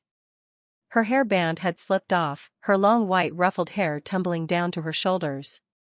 Some people around her tried to make her stop, but this little girl managed to elude them with adroit movements. When she finally reached Roland, her anxious look yielded to a joyful smile. However, the smile lasted for only a few seconds. She quickly straightened her face and shouted angrily. "Why did you come out so late? Even a tortoise runs faster than you, uncle." A flush rose to her cheeks because of the recent exercise and she panted heavily. Looking at her, Roland could not help bending over to touch her head. "Sorry to make you worried." Zero gritted her teeth and glared at him. "Who was worried about you? This is her first time to visit this city. What if the crowd separated her from us?" Despite what she said, the little girl still willingly accepted his touch. After that, Roland spent a lot of efforts explaining to her what had happened to them and why they had come out so late. He made up a story to explain what had been dragging their feet, and Zero finally calmed down after hearing that they had been affected by the fallen evil's attack and had nearly lost the chance to escape. Fortunately, they had a smooth, happy journey after the attack. Roland took the girls to shop clothes and then to have dinner at a hot pot restaurant. As a unique cuisine, hot pot featured a strong flavor and various ingredients. More importantly, it was relatively inexpensive. He ordered a lot of potatoes, starch noodles, and lotus root slices, which could easily make them feel full. By doing so, he could still afford this meal even if they overate. Phyllis's behavior here was no better than her gluttonous actions back in the KFC. With constantly watering eyes, she kept moving her chopsticks to gorge herself with these spicy, tasty food. Roland was not sure whether she was too moved or was simply burnt by the spicy flavor. At the end of their meal, she even picked up the pot to drink some red, oily soup, making all the people around gape at her. They went back to the tube-shaped apartment building at 9 p.m. When they walked up to the 8th floor, heading for Roland's apartment, they unexpectedly ran into Garcia. She stood in their way with a long face, giving them a considerable pressure. Roland thought, has she been here waiting for me since I hung up the phone? His lips flinched. In embarrassment, he tried to explain to Garcia, look. I did hang out with my relative. She interrupted directly, so, can we talk now? Her tone was quite sharp, making Phyllis frown. After a burp, the ancient witch said, please mind your attitude. He's this world's lore. Roland hurriedly stopped her and said to the girls, ahem, it's fine. You go home now. I need to talk with her first and I'll be back soon. He had been worried a lot that a proud person like Garcia would have flown into a rage and never wanted to meet him again since he had told her such a tenuous excuse and hung up the phone. Anyone being stood up like that would naturally explode with anger. However, beyond all his expectations, Garcia had still waited here for him. Given that, he thought the association might be really short-staffed. He followed her into room 0827. Instead of inviting him to take a seat first, she turned around and asked directly, have you thought it all over? Or is this an excuse you made up to reject joining the association? She gazed at him, her eyes glaring as if she had wanted to see through his mind. Roland shrugged and then walked to sit on the sofa. Do you have any water? Ice water will do. At this moment, he thought he saw blue veins throbbing at her temples. Hearing this, Garcia took a deep breath and then said through her teeth, I'll go to get you some. Thank you. Roland took a sip of ice water and slowly asked, I've got a question. I've seen a growing number of reports about fallen evils recently and even ran into a newly awakened one in the street today. Does the association have trouble? Garcia knitted her eyebrows. Have you been somewhere near the Green Valley Park today? You know it? Yes. Someone called the police, but it's the association's job to take care of these things. All the martialists close by received the news from the association and I was one of them. That monster. Garcia said in a deep voice. It was dead when we got there, and its natural core was gone. Someone acted faster than we did. Roland pretended to know nothing about the truth and asked, Who? I'm sorry, I'm not allowed to tell you that. She shook her head. In fact, I shouldn't tell you anything about this incident. It's the association's secret. As for your first question, yes, we did have trouble. The erosion of the alien world is accelerating, and our world will soon face a major crisis. The erosion again, Roland quickly captured the keyword. What kind of crisis? No one knows. Maybe our world will be destroyed in this crisis. Or, all of us will lose our minds and become some monsters. That's why the association needs more people to stand out, fighting against the erosion. It's the whole world's crisis and has nothing to do with gender, races, or nationalities. Everyone who has awakened with the force of nature has to shoulder this responsibility. At this moment, Garcia significantly raised her voice. As martialists, we may get killed in the fight against the alien world's erosion, but it's our duty to do so. I can understand if you feel afraid and hesitant. But think about it. If we refuse to fight, who else has the power to protect our world? Roland fell silent, surprised at her frankness. She had explicitly admitted that they were understaffed and joining them meant great responsibility and even sacrifice. He believed that no one would act like Garcia in a negotiation. In order to attract more people to join the association, she should have tried to conceal the difficulties the association had instead of being so blunt about the risks of joining it. Having heard what she said, he understood why some awakened people would rather fight on their own than join this association. Her eloquent rhetoric about heroism could hardly attract people in this age, as normal people usually placed their personal interests above the benefit of all human beings. In the beginning, he himself had also planned to join the association just to gain rewards and reputation for himself, but now he realized that this thing was not that simple. As one of the creators of this world, he thought now it was the time for him to find out the cause for the mutation of the force of nature and the truth about the alien world's erosion with the help of the Martialist Association. He somehow felt that these phenomena must have something to do with the bloody moon. Chapter 792, The Reason Behind the Decision. When Roland was lost in thoughts, Garcia could not wait any more and asked, I've answered your question. Now, I want to hear your answer. It took him a few seconds before he made a reply. Yes, I'll join the association. What? She seemed surprised. He spread out his hands and said, I'm willing to join you. Isn't that what you're asking for? Yes.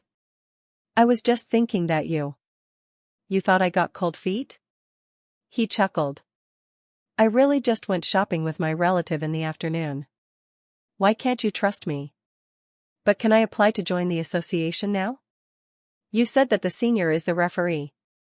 Garcia stared at Roland for quite a long time with a serious look, as if she was discerning whether or not this application was sincerely meant. After that she shook her head and explained, No, she's not a referee. She's my master. I invited her to come to show you how to better use the force of nature, but she'll never want to meet you again. Hearing this, Roland thought, is it because that I stood her up today? She must have been very upset, and it seemed that she even reproached Garcia. She pulled out a piece of paper from her tea table and gave it to him. You just need to fill out this form to apply. Your signature is required. Roland was startled. Is it so simple? It's an association secretly protecting the whole world. Don't you need to hold a ceremony or test my ability first? Garcia sneered coldly. Come on. Do you think we are the ancient priory of Shan or Knights of the Holy Temple? It's modern times now. Your signature just indicates that we protect your right to know. When the association receives your application form, it'll check your identity and file for Social Security and grants in your name. She paused. As for the ability test, anyone who has awakened with the force of nature is eligible to become a martialist. You can get much stronger if you work hard. Given this, a test for a newly awakened doesn't determine anything. Roland felt it was really weird to hear a person brought up in an ancient royal family to talk like this. When he picked up the pen and was about to sign, she stopped him. She said solemnly, "I have to remind you again. Once you become one of us, you'll no longer be an ordinary person. You'll enjoy the rights granted by the Martialist Association and meanwhile have to fulfill your obligations. If you betray us or disclose our secret information, you'll immediately become our enemy. When that happens, we won't bring you to a court. We're allowed to punish any betrayer according to our own procedure. I hope you think it over before you sign." She had fervently hoped that he could join the association, but now she was reminding him of the risks of joining it. This changed his attitude toward her. He found Garcia in this dream world was totally different. No matter how devious and cruel the Queen of Clearwater had been back in the Kingdom of Grey Castle, she handled everything open and aboveboard in this world. "I know what I'm doing." Roland nodded and signed his name. "Now, can you tell me the truth about the erosion?" No. She folded the application form carefully and put it in a wooden box under the tea table. "It'll take about 2 days to verify your identity. You just filed an application. You're not an official member of the association, so I can't tell you anything about it." "Well, then I've another question. You said that a martialist could get a generous reward by killing a fallen evil. Is that true?" "I've clearly explained this to you before," said Garcia, seeming a little disappointed hearing this question about pecuniary returns. "I'm not asking about how much the reward is. I just want to know how can the association check that I'm the one who killed the fallen evil."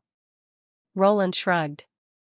"During a mission, I guess I won't be able to fight against a fallen evil while recording the whole process with a camera by myself.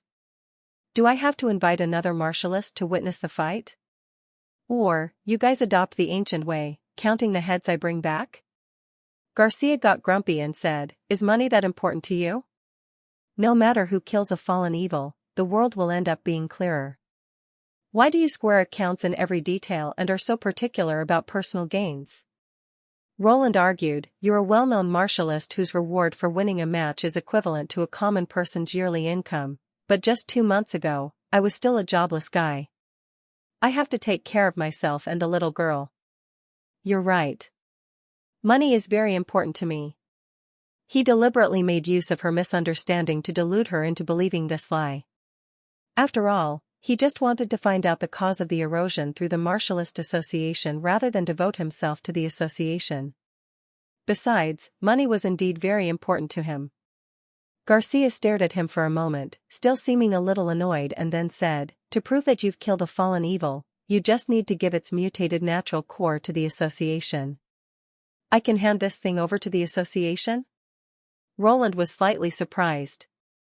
Now he thought that it might not be an accident that the core of the fallen evil who had awakened in the McDonald's had remained solid in Phyllis's hand.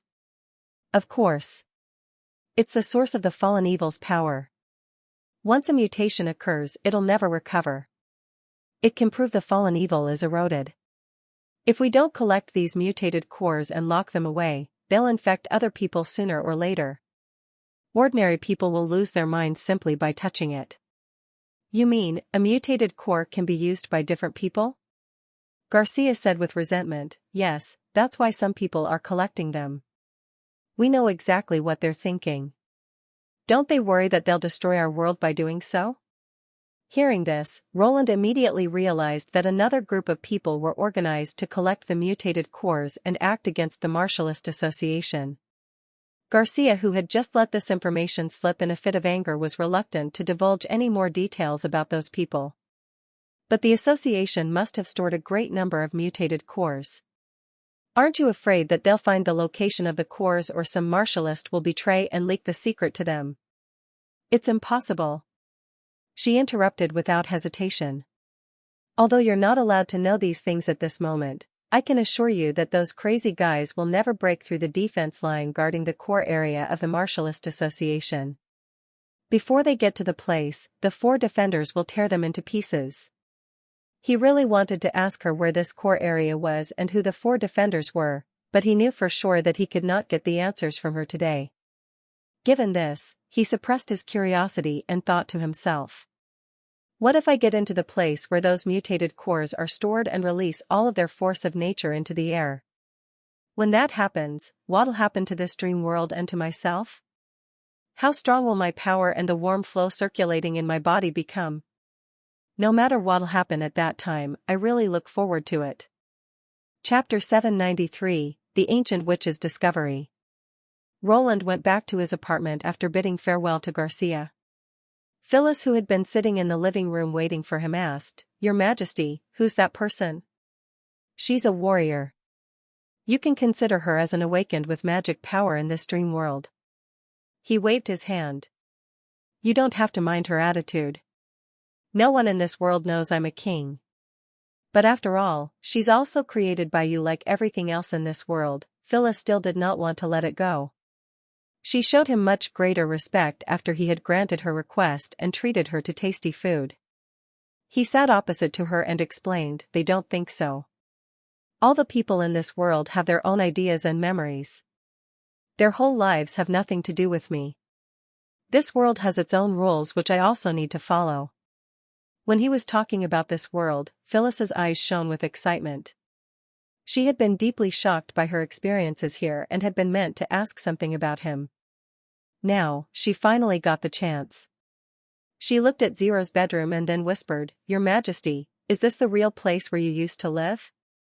Please excuse me for being blunt, but I guess you're not Prince Roland of Grey Castle, are you?" Roland raised his eyebrows in surprise.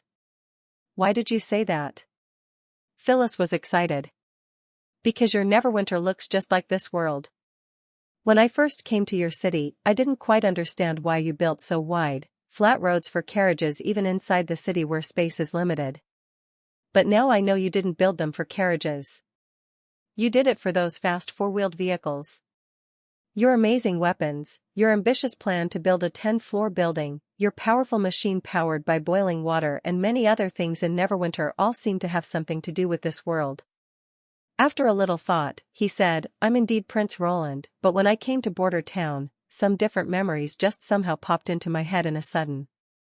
There's some abstract, incredible knowledge, and I've only mastered a small part of it by now." He decided not to tell her his time travel story that he only wanted to share with his closest witch. Phyllis did not doubt what he said at all. Then those memories must be something from the deities. Tequila witches often said that the deities didn't love human beings, but now it seems that we were wrong. You've got the deities' smile. As long as you are with us, we'll be able to defeat demons." Roland was startled hearing her share this idea with a decisive air. He had been trying hard to convince the tequila survivors that he was able to defeat demons, but it was the first time a tequila witch expressed confidence in him. He was a little uncertain since he had only brought her to a park and some restaurants instead of a scene of the military exercises. He subtly mentioned his uncertainty, and Phyllis frankly told him what she thought. "Because of those four-wheeled iron vehicles." "The vehicles?" "Yes, Your Majesty. Back in Tequila's age, we had to use lots of horses and carriages to send supplies to the front-line camps. Some witches did have the ability to move fast, but they could hardly complete this kind of tasks. Once the weight they carried exceeded a certain point, the consumption of magic power would increase by many folds. I believe you know this phenomenon already." She continued, "We felt great pressure when the Union seized the demon's siege beasts. Such a big thing, hundreds of times heavier than a person, could be operated by only one witch. When its iron shield and bolts on the top were removed, its loading capacity was equivalent to that of 4 to 5 carriages. Judging from this, we all knew that demons were much better at manipulating magic power than us. At that time, the Quest Society also believed demons' fighting potential was far greater than ours. Given this, Lady Alice started to pin her hope on the God's Punishment Army plan." "So you guys judge an opponent's potential by their transportation capacity?" Roland asked with interest. Phyllis nodded. "Yes. The method to transport goods, manually carried or horse-drawn, determines how far we can go. The species who are able to travel farthest are the strongest." She paused here and could not help smiling. "In this dream world, I saw a four-wheeled iron vehicle several times farther than a carriage could travel. They're as fast as the wind while carrying over 100 people. That shows this world's strength. If your weapons are also created based on something from this world, I believe they'll easily crush demons. Having heard her explanation, Roland was touched and lost in thought. Limited by their knowledge and era, the tequila witches failed to defend the fertile plains, but that doesn't mean they're stupid. Phyllis is quite smart to infer this world's strength from some crowded bus. Such an insightful observation is really impressive even for people in modern times.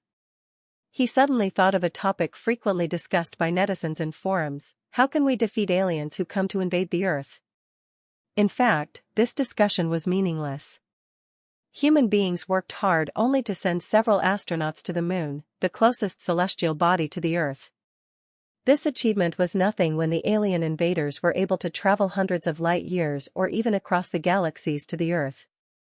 The energy they had consumed in their travel was enough to burn the Earth to ashes. How could human beings defeat such strong enemies? He believed that if a civilization was able to travel in space and expand its power to another solar system, it would be strong enough to destroy human beings on the Earth. The moment we saw these alien invaders would be our time of death. To his surprise, he found Phyllis, or the dominators of Tequila, also knew this truth about war very well. In the end, the ancient witch stood up and bowed to him with hand on her chest once again. Though you aren't a witch and unable to activate the instrument of divine retribution, I still believe you're the chosen one the deities sent to us. Hearing this tenuous conclusion, Roland did not know whether to laugh or cry, but he did not point out her mistake. He knew that with Tequila Witch's support, his Neverwinter would have a brighter future. He took a deep breath and rose. We don't have much time. Let's start testing. They had to move fast and carefully in case that they would wake up Zero at night. After setting up a ladder, Phyllis climbed to the top and turned her back to the bed. She fell down from the ladder, but nothing changed after her fall. That meant she could not leave the dream world by falling. Now, there were only two possibilities. She would leave here when Roland left this dream world. Or, she would be trapped in this world forever. When he climbed up the ladder and sat on it, ready to fall, Phyllis walked up to him. If I can't leave this dreamland, don't worry. It's a nice place for me. If I can never come back after I leave here, I'll never forget all the things I went through today and will be always missing this world. Roland nodded and then fell backward. In an instant, the world was dark again. Chapter 794, A Sweet Dream. When he opened his eyes, Roland sensed the weight on his arm. Gently tilting his head, he saw Anna's serenely sleeping face. She lay on her side, pillowing her head on his arm and slightly curling her lips. She seemed to be having a sweet dream. Fortunately, he could still get out of the dream world in this way. He carefully pulled his arm out and sat up. After covering the quilt for Anna, he quietly left the room. When he walked downstairs, the soldiers guarding at the corridor hurriedly stood up and saluted him one after another. He waved his hand to indicate that they could do away with formalities and went to the hall on the first floor. Then he saw Phyllis. She was standing in the center of the hall with a look of loss on her face. She bent her head and looked repeatedly at her clenched hands as if she was still amazed at the moment when her body regained its senses. It seemed the answer was the former one. The dream world was still under the control of his consciousness. When he woke up, the world would come to a standstill, while the outsiders would be expelled from it. Your Majesty, when she saw Roland, she pursed her lips to force a smile and said, I woke up from the dream. Apparently, the god's punishment which had thought of staying in the dreamland for a split second. She originally had no other choice but to transform into an immortal soul so as to keep fighting with the demons. But the price she paid became increasingly expensive as time went by. It was not surprising that she would change her mind in the face of a new world. But she eventually suppressed her desire, either due to the Tequila Witches, or her hatred of the demons, or both. Whatever the reason was, Roland was full of admiration for her self-discipline.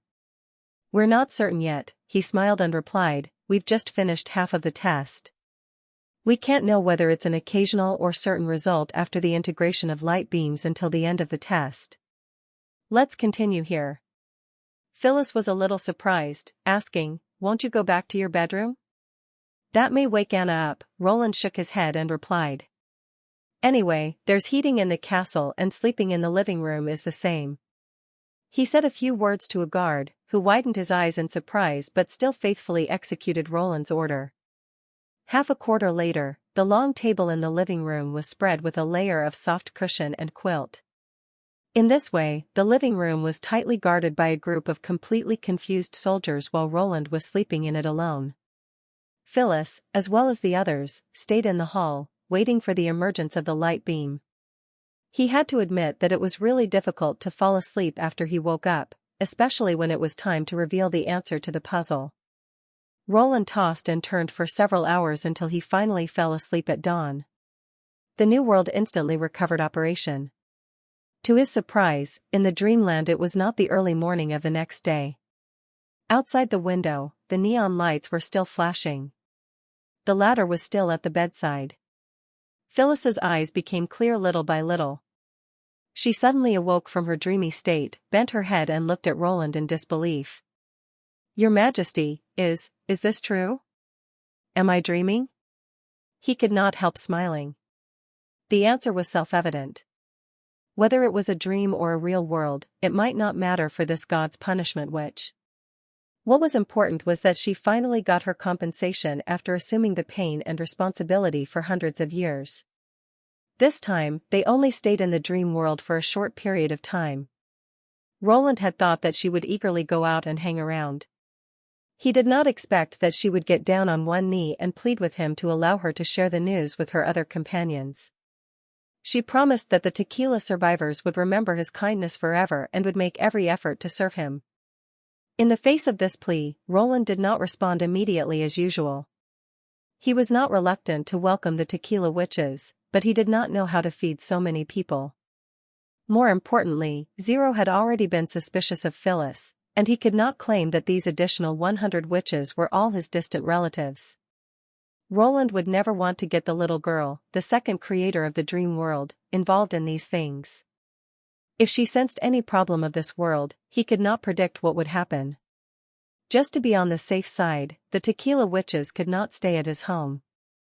Then he would need a place for the witches to live, for example, an entire apartment building. And the daily expenses such as food and drinks would also be a heavy burden for him. After thinking about it for a while, Roland finally decided to let the witches solve this problem by themselves. His temporary silence probably made Phyllis misunderstand him. She bit her lip and bent the other leg, kneeled down and begged again. This gesture, which was only employed when ordinary people met the dominator of the Union, had gone beyond the ordinary salute of tequila witches. Roland tried to pull her up, but she insisted. She begged him not to refuse her companion's entry into the new world. At this time he finally realized what she was thinking, and explained his plan to her, not knowing whether to laugh or cry. After hearing his explanation, Phyllis let out a long breath of relief. In fact, for Roland, accepting tequila survivors was not a difficult choice as she had thought. In the dream world, they would no longer be a group of God's punishment warriors who had brutal force, but they would be witches of various types of magic power that were not limited by the God's stone of retaliation. With the help of such a group of people, the means and efficiency of exploring the dream world could be greatly improved. And they could also help him to memorize and copy the knowledge. In the long run, they might also learn various kinds of knowledge and use modern equipment to study the essence of magic power. Of course, the most important point was that even after the Battle of Divine Will ended, the tequila witches could still find a place to live in the new world. After leaving the dreamland, Phyllis could not wait until dawn before she bade farewell to Roland and rushed to the third border city in exhilaration. Roland yawned and went back to his bedroom. He climbed into the warm quilt and hugged Anna in his arms again. She also opened her bleary eyes and vaguely murmured, "Why did you wake up so early?" "Well, I hung around in the dream world," he said as he kissed her on her forehead. "I ran into something unexpected, and then I couldn't fall asleep again." "Oh?" The girl's breath was like a soft feather gently sliding along his neck. "Was it a sweet dream?" "Of course." Roland changed into a more comfortable posture and let her pillow on his arm again. "It's a sweet dream for everyone." Chapter 795, A Kind Heart. Anna leaned on him while listening to how the gods' punishment which accidentally entered the dream world. So they can all recover the feelings they lost and return to the normal life? She took a deep breath and answered delightfully, but with a bit of melancholy and regret. That's so good. If only I could also see the world that you had lived in. That means that you have to transform your soul into a light beam.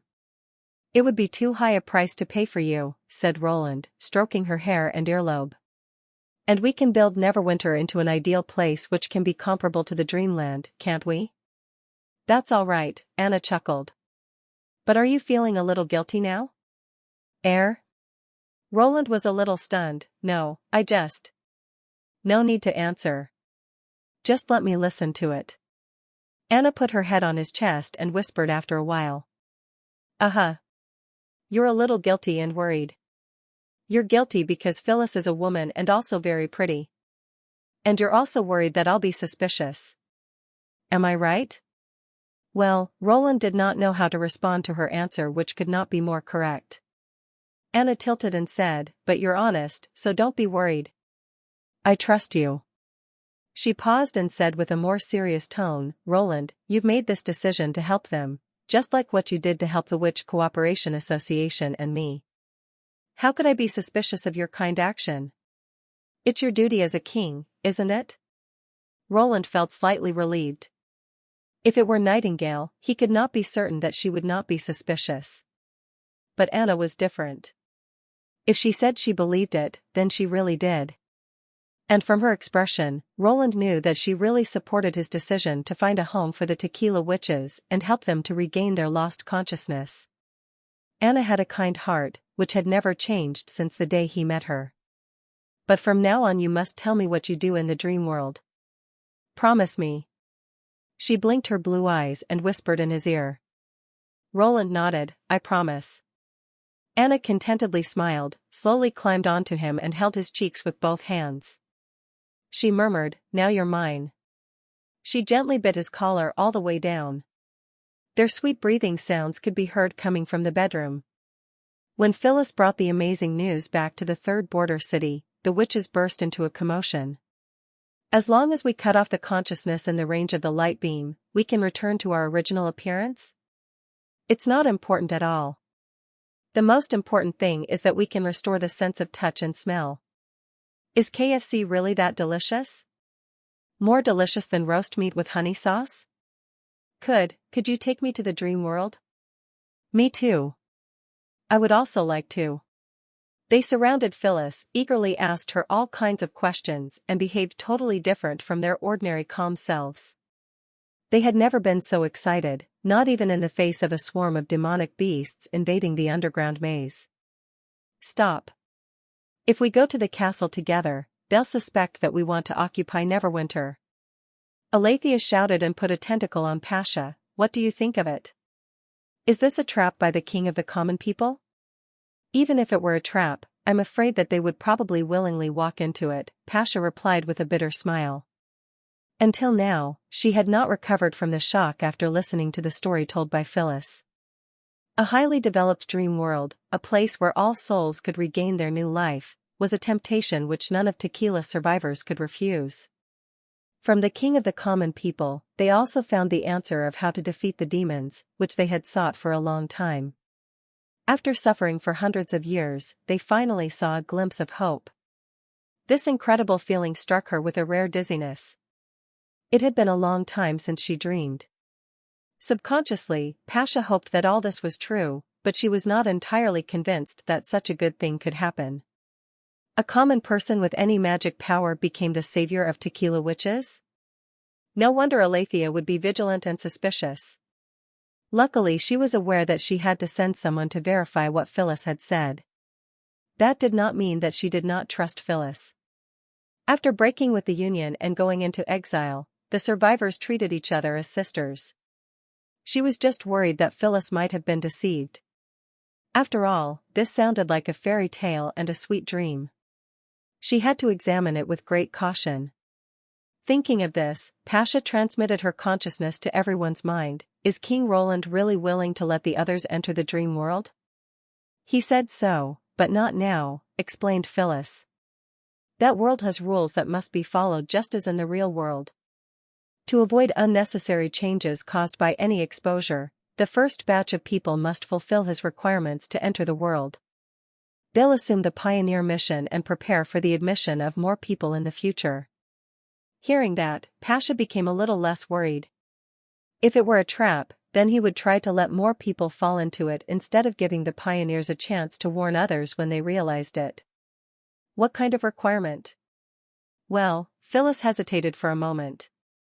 He needs witches who can move fast, sneak around, control and attack. That means he needs combat witches? Alethea questioned, but didn't you say that the power of that world is far above the demons? Isn't his requirement too self-contradictory? He doesn't intend to let us fight against the whole world, but... But what? Well, to loot in private, Phyllis answered with embarrassment. Of course, the targets are evil people who deserve it. The crowd fell into a brief silence. Wait a minute. Did he think that we're gangsters and thugs? We're respected. Her voice was overwhelmed by the sound of the crowd before she could finish her words. It sounds interesting. Those guys have no godstone of retaliation, right? Is there anyone who can stop my continuous fireballs? You'll make too much of a loud noise. His Majesty obviously needs quiet actions. My shadow dagger is perfect for it. You can only shoot within 10 steps, not to mention your weak attacking strength. I can cover for my teammates. Let's go. Pasha soothingly patted the back of Alethea and said, don't mind them. They have just been bored for too long. Chapter 796, First Action of Pioneering Team. The worries and doubts of the senior witches lasted only a day or so, and were completely dispelled by the subsequent news. Everything that Phyllis said was real. The third border city began to seethe with excitement. In this case, no matter how reluctant Alethea was, she could not stop the other witches who were looking forward to entering the dream world. At this point, the choice of tequila was obvious.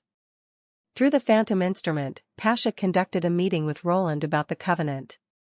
The gods' punishment witches in the underground city walked past the light curtain one by one, lifting the elbow and pressing on the chest to greet the Lord of Neverwinter, King of Grey Castle, and acknowledge him as the only leader of the united front.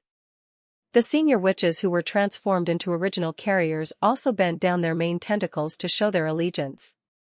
This was a type of salute which had only been received by the 3 chiefs of the Union, signifying that Tequila now had a ruler from the common people after more than 400 years.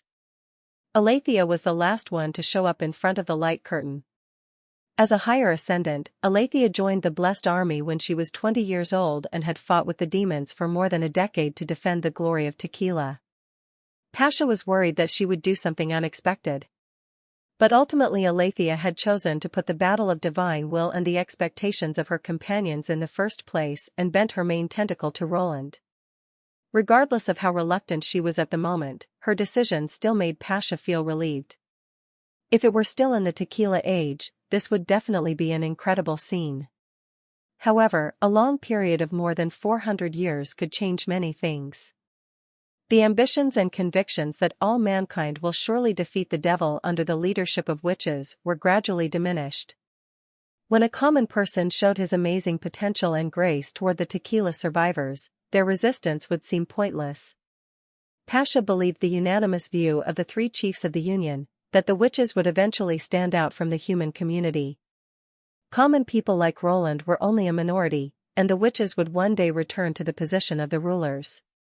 But by then, the relationship between the 2 sides was bound to be much more harmonious than that of the Tequila age.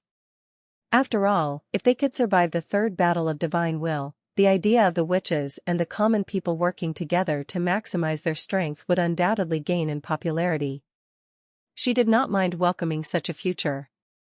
It was already 3 days later when Roland actually implemented his looting plan. To ensure that Zero would not suspect, he rented a warehouse near the tube-shaped apartment to serve as a temporary landing point for the witches to connect to the dreamland. As long as the witches assembled here before he interrupted the dream, they would still appear in the warehouse when they entered the next time. Of course, the first connection would inevitably be room number 0825 of the tube-shaped apartment. Roland was puzzled about this and found no explanation for it. Probably Zero was the reason why this room became the key point connecting the real world and the dreamland. Therefore, he had to wait until Zero went to school every time when a new witch came to the dreamland. During these 3 days, Roland selected 4 gods' punishment witches, including Phyllis, as the first pioneers. For the first 2 days, he bought some fast food and drinks to entertain them and satisfy their extremely strong desire for food and drink. On the 3rd day, he could only afford some instant noodles and mineral water. But even then, they still enjoyed every bite and nearly licked the seasoning packets. Actually, they had tried but were stopped by Roland. That would be a discredit to the United Front. As his savings started becoming less, he had to carry out the plan now. When the night fell, Roland told Zero that he had to work overtime and would go home late. Then he went with the 4 witches to the villa area outside the 3rd ring of the city in 2 cabs. The witches did not just stay in the warehouse to enjoy food and drinks these days. As a former member of the Quest Society, Faldy had a strong detective ability. She was able to create a magic bug nest, link her consciousness with bugs such as moths and bees, and release them to spontaneously search for other sources of magic power. This was very effective in preventing the attack of demons and could also be used to search for some areas inaccessible to ordinary people. Although the bugs could not provide visions for Faldy, they helped her to feel the types and sizes of the magic power, including the force of nature. After 3 days of searching, she found more than a dozen magic reaction sources, including Garcia living in 0827. After excluding the same type, there were still 6 targets. Among the 6 targets, the one living in the villa area was most worthwhile to loot. That was Roland's plan, searching for the fallen evils through effective magic inspection and looting their force of nature and property. These mutated monsters did not easily leave their habitats, so even if they were destroyed, their neighbors would not notice. Moreover, even if their bodies were found by the police, the case would be transferred to the Martialist Association. By then, the association would only believe that they were killed by another group of the awakened. They would not suspect that another group of superpower bandits were in town. After getting off the cabs, they came to a dark corner and stood around Donnan. She then summoned the mat curtains to wrap everyone together. This magical ability could make her companions within the reach of the curtain disappear, but it was far beyond being invisible, as the vision, smell, and magic breath would also be blocked. No one could sense the existence of the hidden people without direct touch. Undoubtedly, Donnan would play a crucial role in a surprise attack. With Faldy's guidance, the 5 people passed straight through the main entrance and walked all the way towards the foothill of the villa area. Here was the residential area of the rich people in the city. Most villas were built by the hillside with wide yards. Hardly anyone walked around in the evening, which made it a perfect place for Roland's plan. Here we are. The target is in it. Faldy stopped and pointed to a vast, detached compound on the side of the road. Its parvis was almost as large as the tube-shaped apartment. Damn the enviable rich people, Roland glanced at the flashing surveillance camera, turned around to look at Ling, the last member of the looting team, no, the pioneering team, and said, "It's your turn to help us sneak into the house. Just do as you practiced before." Ling nodded and slowly faded into the shadow as if she was sinking. None of the tequila survivors could directly walk through any obstacles like Nightingale or Margie, but Ling's ability was enough for this task. She could melt into any shadow and move freely like water. Especially in the night when the shadow spread around, the entire parvis became her domain, and she could easily walk through the gaps between the doors and windows. Crack! The door of the house was open with a slit. Chapter 797, Body of Magic. Not bad at all. Roland waved towards the black shadow which had deftly entered into the drapes. A smiling face emerged from the darkness as if to acknowledge his encouragement. This would have been a frightening sight if he had not known that it was a witch hiding inside. "Your Majesty, enemies are within the hall. I can sense that their magic powers are nearly as strong as hybrid demonic beasts," Faldy cautioned. "Can you handle them?" "Don't worry.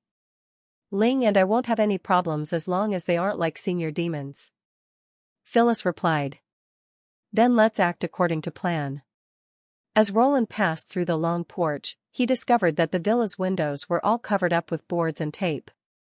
There were only a few lights within, making the hall seem rather dim. Due to the weak air conditioning, he felt as though he had just entered from early autumn into winter. Furthermore, the rancid and putrid smell which filled the air caused him to feel nauseous. A man dressed in a suit stood motionless in the center of the hall. He was clearly this trip's target. The instant Roland stepped into the hall, he felt a warmth begin to swell inside his body with an intensity several times stronger than when he first saw the fake man. From the looks of it, Faldy had snagged a big fish. However, what distressed Roland was a sculpture of a huge monster hung on the two-story mural wall which the man was facing. He could not tell if it was made of wood or seasoned leather. It had a human face and a pair of wings, while its brawny hind legs and slender front paws were curled up in front of its body, a completely mismatching appearance. It was close to 4 meters in length, while the carvings of feathers and veins on its body were highly lifelike, thus marking out its high value.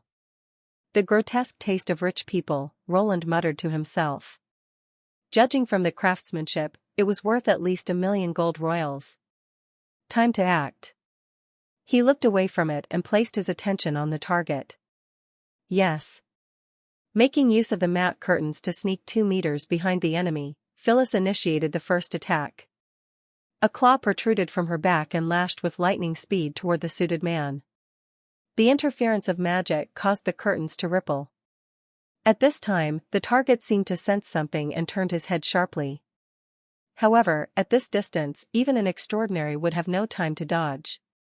The claw slit through the man's neck and out from his lower back, thereby cutting him diagonally into 2. The enemy's eyes stared wide in disbelief as he collapsed onto the floor, and dark red blood spattered all over. From the looks of it, even if the natural core of a fallen evil was not stripped away, it would not be able to survive if its body was heavily damaged. That's all? Ling peered out from the shadow beside the sofa. The plundering we now have to do is the main point, Roland answered while covering his nose. The putrid smell in the air had intensified once more, though he was not sure if it was his own false perception. Do you still remember what I taught you? Gold ornaments, red paper, and chests with orbs. Ling raised her hand. Coins are worthless, and leave the gemstones. That's right. In particular, the more red paper, the better. From his experience of plundering the holy city of Hermes, he knew that the price of gemstones fluctuated too greatly, and hence it was difficult to sell them off at a suitable price. Gold was certainly far more stable. Of course, the best of all was cash notes. He mused to himself, hope this fella isn't too fond of online shopping. As Roland bent his body and intended to convert the force of nature which was mounted on the belly of the man, Faldy suddenly frowned and remarked, Hold on, why do I still sense the presence of magic reaction? What? The other 3 people startled at once. The source of magic power isn't gone. Instead, it's growing bigger. She lifted her head and looked around the hall in search of something. Her eyes fell on the sculpture. Damn it, that monster is alive. Just as she finished speaking, the sculpture abruptly opened its mouth and revealed a frog-like tongue which thrust directly at Roland. Careful, Your Majesty. With no hesitation, Phyllis shielded in front of Roland and used her claws to obstruct the path of the incoming tongue. But Roland was much improved from his former self. He anticipated the monster's attack, before catching hold of Phyllis's waist and rolling toward one side in order to avoid the tongue which was as sharp as an arrow. The tongue thrust into the half-section of the corpse lying on the floor. It entwined the natural core and jerked away violently. With that, the crimson core flew in the direction of the sculpture's mouth. Roland noticed that the force of nature, which had entered into a solid state, began to rotate once again upon the monster's touch. The monster's movements caused a large swarm of insects to fly out from its back and panically flee in all directions. They had obviously been attracted by the monster's magic power, but because Roland could not share what he saw with Faldy, she was not able to discern that there were 2 different sources of magic reaction in the hall. What do I see? A bunch of martialists delivering themselves to me. The sculpture swallowed the core and began to speak. "Thieves like you have no place in this sacred territory. Go to hell." It raised its neck as if to inhale a deep breath, and then blew a gush of blood-red air at the people in the hall. It was magic power in its purest form. In a flash, the furniture in the room was ripped into smithereens. As the mat curtains were struck, Duncan and Faldy, who were hiding within, suffered several wounds on their bodies and fell heavily on the floor. Fortunately for them, they got away from the central and most powerful region of the magical attack by a hair's breadth, or they would have suffered the same fate as the furniture. On the other hand, Roland was in much better shape. As the magical attack came upon him, the warmth inside him spread all over his body and protected his vital organs like a piece of armor. What form of attack is this? Roland was disconcerted that its ability was completely different from that of witches. He had never seen magic power directly turn into a potent energy before. Ever since he acquired the strange force, he was able to better understand how magic power worked. The monster's attack was certainly not something a fallen evil was able to perform. The expressions on the witches' faces were also that of extraordinary surprise. It was clear that the monster's understanding of magic power was a level above theirs. Its magic reaction is close to the senior demons. Faldy bit her teeth. "How's this possible? Demons? Is that what you call my ancestors?" The monster grinned and laughed wickedly. It easily snapped off the rivets which fixed its wings to the wall, then leapt onto the floor and stooped like a gargoyle in front of the party. "You try to take energy from the divine domain without permission, and now call the chasers demons? Sheer stupidity. Divine domain? Chasers?" Roland began to frown involuntarily. "What's it referring to?" Suddenly, a beam of black light sprung from the shadows behind the monster and flew against its cheeks. It was Ling's shadow. A crisp clicking sound was heard as she stuck a dagger into its eyes and out from the back of its head. Without pausing to contemplate her success, she escaped back into the shadows. The entire surprise attack was as smooth as flowing water. "Beautiful." Phyllis clenched her fists and commended. "Beautiful?" The monster did not collapse like the fallen evil did. A crack appeared on its wooden-like face, and it now spoke in a shriveled voice which sounded cold and indifferent. "You think this piece of common metal and tiny amount of magic power can harm me? You have no idea what the divine domain's all about. Now, I shall let you witness the true might of the Lord." Before it finished talking, a series of rupturing sounds broke out. The crack on its face extended to its entire body, and subsequently, its pitch-black shell split into fragments and peeled off. The now revealed interior emitted a dark red glow, as though it was flowing with burning blood. When all of its true body was revealed, Roland gaped in shock and horror. Underneath the shell had been a body which was purely formed by magic power. Small clusters of star jades glistened inside its body, and gradually converged into a huge star ring at its chest. It was what you could call a magical creature. Chapter 798, The Will of the World. "What's your lord's name?" Roland somehow sensed that this creature was much more emotionally rich than the fallen evil. He thus hoped to gather more intelligence by asking it more questions. While doing so, he gestured towards behind him for the two wounded persons, Faldy and Duncan, to leave the place at once. If a situation arose where the party had to flee quickly, he would certainly run faster than these witches. "My lord's a being that's everything and nothing at the same time. A presence that none of you can fathom." The creature spread its phantom wings, which emitted a red glow, and stretched its hands towards the floor. "Your clever tricks are useless here. You want them to escape now? Too late." Scarlet blood flowed from its body and rapidly extended across the surfaces of the room. In the blink of an eye, the floors, walls, and ceiling of the hall turned into a bright red. Ling, whose hiding place was now uncovered, was pushed out of the wall by an unknown force, and she fell by Phyllis's side. What's this?" Faldy cried out softly from behind. When Roland turned his head, he saw that spiked tentacles had emerged out of the red and black void and ensnared the witch's legs. He recalled that he had seen something similar before. But he had no time to contemplate further as the situation was fast deteriorating. With the warm current in his body spinning ferociously, Roland gathered all of his physical strength and charged directly towards the strange enemy. "Ooh? You aren't affected?" Astonished, the magical creature raised a palm at him. "How about this?" An extremely powerful force burst forth from its palm towards Roland. It felt like a huge hammer blow upon impact, and sent Roland flying and crashing into the wall. After a heavy thud, he felt like his back was burning, and that all of his organs had displaced. "Kiki," he coughed involuntarily, and smelled something sweet yet fishy that had expelled from his throat. "Your Majesty!" Phyllis let out an urgent cry. She was, at present, the only person who could move other than Roland. The blade claws on her back danced up and down, hurriedly cleaving the tentacles which had protruded from the floor. However, with an endless number of them to deal with, she was not able to draw close to Roland at the moment. It was now the crunch time.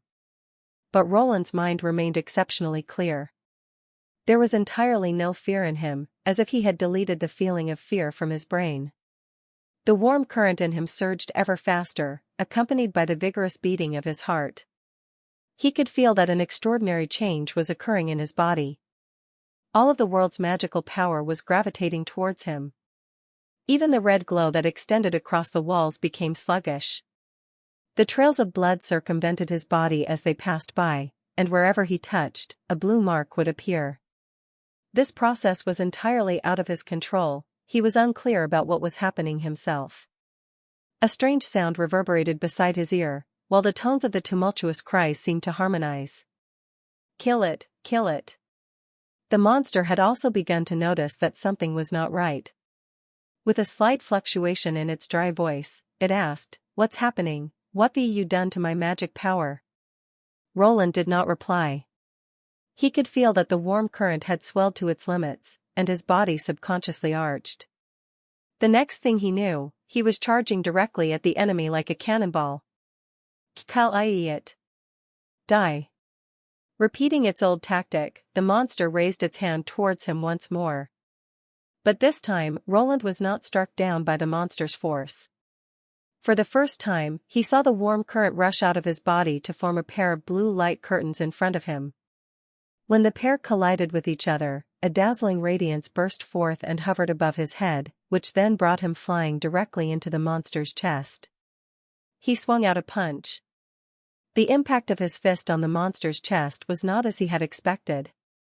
It felt as if he had just struck a lump of soft liquid. He saw his arm sink into the monster's body only a fingerbreadth away from the star jades. Gritting his teeth, Roland opened his fist and grabbed hold of the most prominent star ring on its chest. At once, the monster let out a deafening roar. "No, this is the Lord's strength. How did you touch it?" The galaxy-like ring began to quiver, and it gradually changed from its rich red into blue and white. This, however, occurred at an extremely slow rate, and there were several relapses. At this moment, Roland felt as if he was tussling with a fierce bull. Fortunately for him, more and more magical power flowed towards him, and it felt like the entire world was blending into one with him. "So that's it. I understand now." A vortex-like eye on top of the monster's head opened. "You're the one responsible for creating this world. It was you who defeated my lord. Didn't you already call him everything and nothing? How could I even touch him?"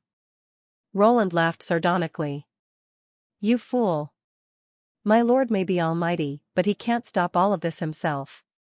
Go back and never return here. Your actions are destroying everything. HSSST. All living things, and not only yourself, will perish because of you." Its voice became increasingly unclear, as if it was affected by severe interference.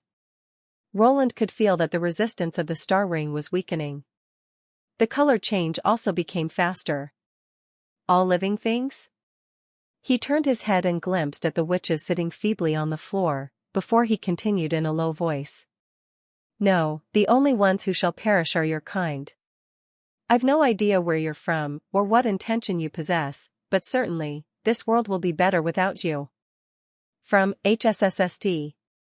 Bottomless land, no intention, HSSST, this is rule. The monster was no longer able to spit out a complete sentence. Roland further noticed that it was not as emotionally expressive as it was. Its voice had turned flat and monotonous, as if it was one of those answering machines which provided a fixed response. When it finished speaking, the resistance in Roland's hand vanished instantly. The star ring began to spin rapidly, and drew all of the surrounding star jades towards itself to form a dazzling white light. For a moment, Roland seemed to hear the heartbeat of the earth. This time, the scene of the surging of magic power was even more spectacular than the previous 2 times. The monster shrunk into a round mass and released a column of silver light that shot straight to the ceiling for an extended period of time. Standing in front of it, Roland felt an indescribable satisfaction and bodily pleasure which exceeded the sum of his previous 2 encounters. There was nothing which could compare to the sight of this light column.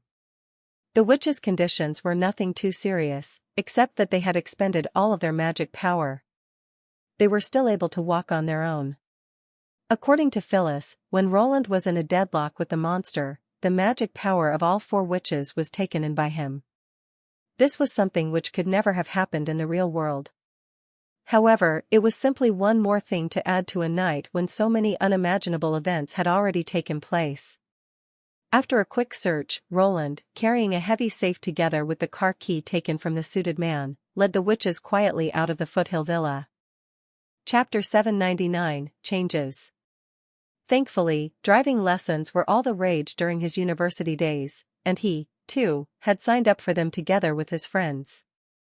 But he had never thought that the first time he would touch a steering wheel after receiving his license would be in the realm of dreams. "Your Majesty, what exactly was that monster?" Faldi asked faintly. "Can a fallen evil also possess such strength? It seems theoretically unjustifiable that they can obtain so much magic power in such a short time." While evading the first round of magical attacks, it was Duncan and her who received the greatest damage. Half of her beautiful violet curls had fallen off as a result. Fortunately, none of her wounds were fatal, and her head, except for her hair, and torso were practically unblemished. In other words, she had chosen the optimal form of evasion against the sharp yet unpredictable attacks. It, therefore, has to be said that all of the tequila survivors were highly experienced warriors, as evident by the fact that even a witch who was mainly not combat type could perform this well. Because of this, the pioneering operation did not end in failure. Although Roland did not know what would happen if one died in Dreamland, he hoped that there would never come a day when this doubt would be addressed. Did the Union never have a similar ability? Of course they did. What we call biting is precisely caused by the damage inflicted by magic power on a body. Faldi gasped as she spoke. As a witch increases her capacity for magic through continuous practice, her body will become more used to this kind of damage, and her recovery speed will also improve. Whether it be for us, demons, or hybrid demonic beasts, our levels of magic power can only be slowly cultivated. I get it now, Roland thought. This is the first time she has seen a living thing that's purely formed by magic power. In other words, she was only cognizant of life that's formed of flesh and bone. Therefore, it was natural that she couldn't understand an enemy she had never seen before. He did not have such doubts himself. From the moment the monster revealed its translucent body, he had already regarded it as a spirit or an elemental, and he believed that because it was formed by magic, it was certainly not going to be affected by magic. However, this was not an easy problem to explain, and his conjecture was not necessarily accurate. He recalled that when the blue light in the monster's body held the upper hand, the monster's visibly declining mood and consciousness could have caused it to revert to a more conventional living form. At last, Roland could only shake his head and reply, "I don't know what it is either. But I can confirm that it's not a fallen evil." "Are there many more monsters like this in the dream world?" Ling asked, still in a state of shock. When the shadows in the room were covered by the black and red void, I felt my body freeze, as if there was something extremely frightening that was observing me all the time. I swear, even facing the senior demons wasn't as scary as this. I believe there aren't that many, or else the dream world would have been seized by them long ago, said Roland reassuringly. The Martialist Association could handle the corruptors, which were not affected by conventional force, but against this type of monster, even 12 Martialists might not be sufficient to win. If there were many of them, the association would probably have been destroyed by now. In retrospect, he realized that he could finally confirm Garcia's assertion that the corruption of the outside world was inseparably related to the bloody moon. The tentacles which protruded from the void was similar to the scene in the divine domain. Yet, why would the bloody moon corrupt the dreamland? Isn't this world a part of it? Who's the lord that the monster spoke about? Is it a real deity or a source of magic power? If it truly detests the dream world, why did it remain silent when he touched the divine relics? Roland also took extra note of the bottomless land which the monster mentioned last. It was perhaps due to linguistic assimilation that the structure of this term was similar to that found in the Land of Dawn. It was only when referring to an entire continent that it would be phrased this way. For example, although the meaning of divine land was similar, it was expressed in a different way. Supposing that the bloody moon is perpetually observing the real world because of the battle of divine will, does that mean that what it reveals is an actual continent, just as I've understood? These questions were best left to an explorer to solve. Of course, not every witch was still contemplating the events of the battle that just happened. Phyllis, who sat in the front passenger seat, had already cast aside the heavy emotions she felt during the battle, and was much more interested in understanding the operation of this limousine. When she was seated in a taxi previously, she was instructed to remain silent due to the presence of an outsider. This time, she could no longer control her wild curiosity, and stared unblinkingly at Roland, as if she was trying to memorize every action that he made. "You want to learn driving?" Roland asked jokingly, having also relegated his thoughts to the back of his mind. Phyllis immediately nodded. "We'll have to perform a few more tasks first." He took the opportunity to entice her. "When the time comes, we'll be able to enjoy different cuisine every day, and having your own room and private car won't be a problem." "Will the food taste better than KFC and Hot Pot?" Faldi added. "Those are entry-level stuff. Once we have money, you'll find out that even if you ate something different every day, you'll never be able to taste all the different types of cuisine in the world." Though Roland did not turn his head back, he could sense the glowing gazes from the witches behind him. "When Duncan's fine, let's move on to the next house. I've already marked its location." Faldi's voice remained soft, but it was not as faint as previously. "I'm okay. We can set off tomorrow once our magic powers have recovered." The petite Duncan replied in a positive manner. "This bit of injury won't be a hindrance." Even Ling, who had been traumatized, was moved by Roland's alluring words. Though she did not echo the other's words, her eyes were glimmering, as Roland saw through the rearview mirror. Roland felt deeply touched.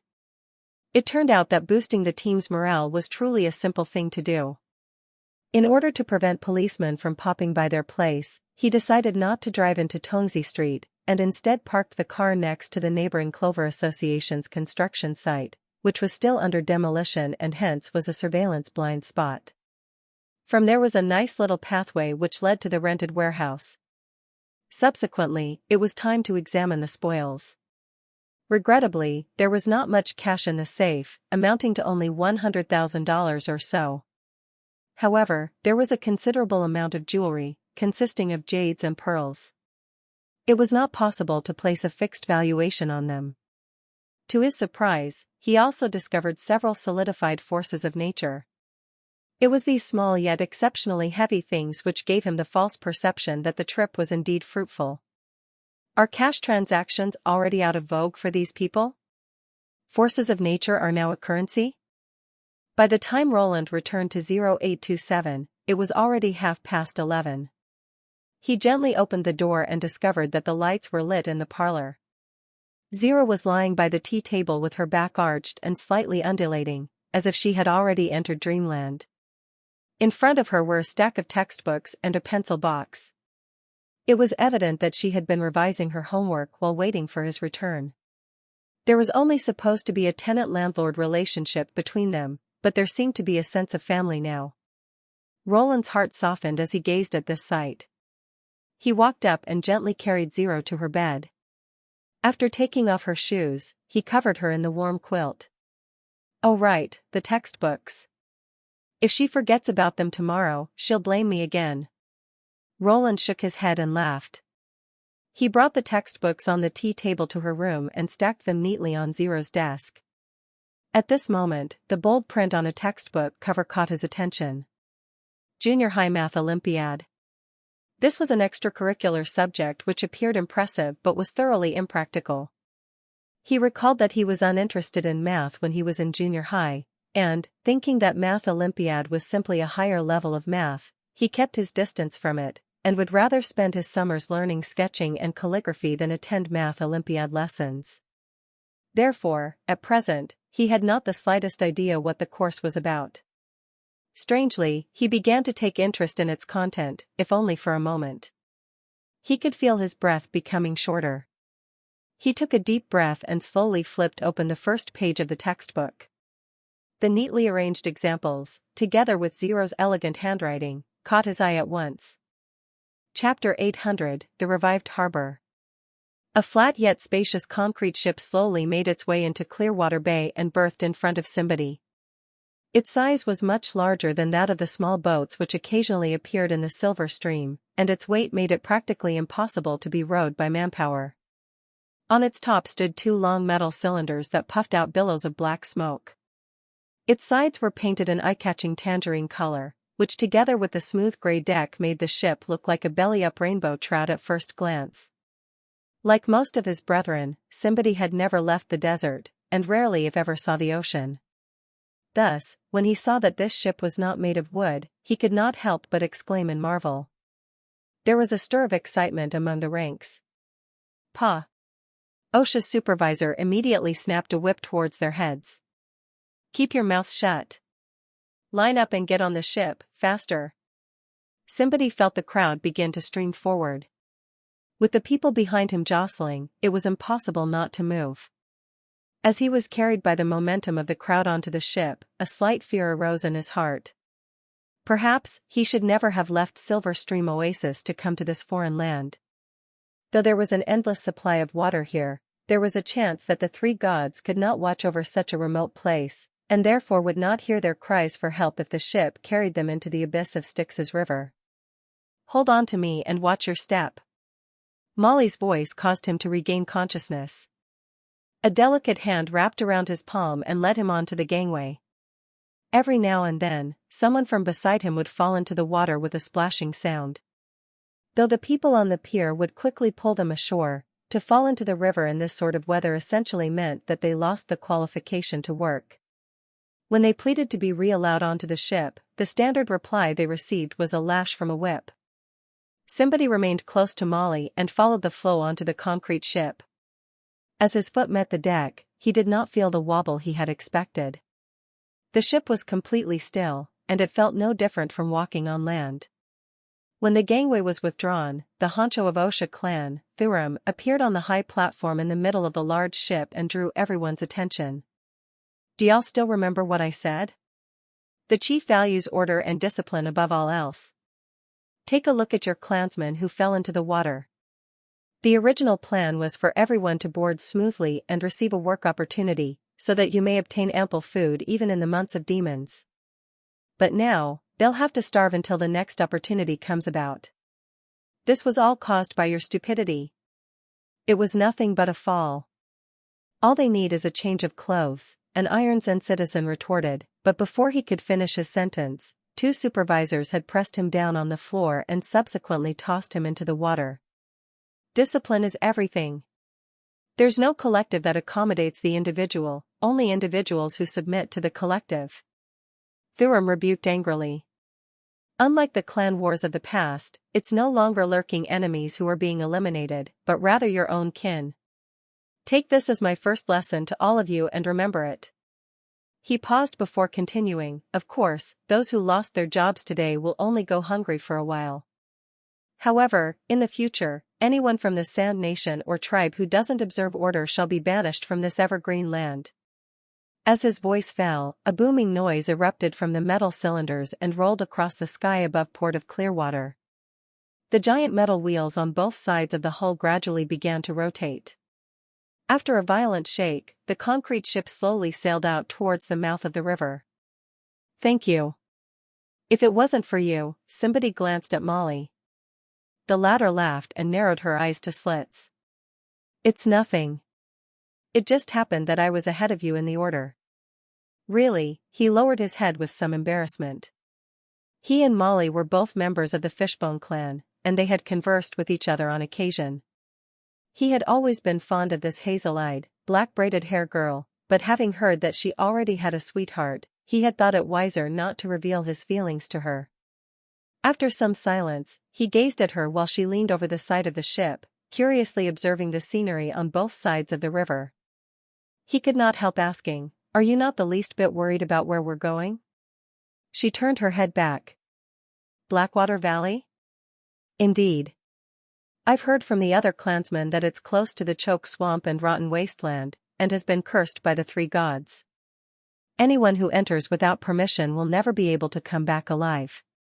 "So, did they apply for permission?" About this." Molly laughed involuntarily. "Don't they hope that as little people as possible get this job, so that their own clansmen may receive more money? You've also heard from Lady Drow Silvermoon that so long as you do things according to the chief's instructions, you'll never have to worry about the material needs of your family, while your tribe will also receive resource subsidies." She puffed out a mouthful of white air.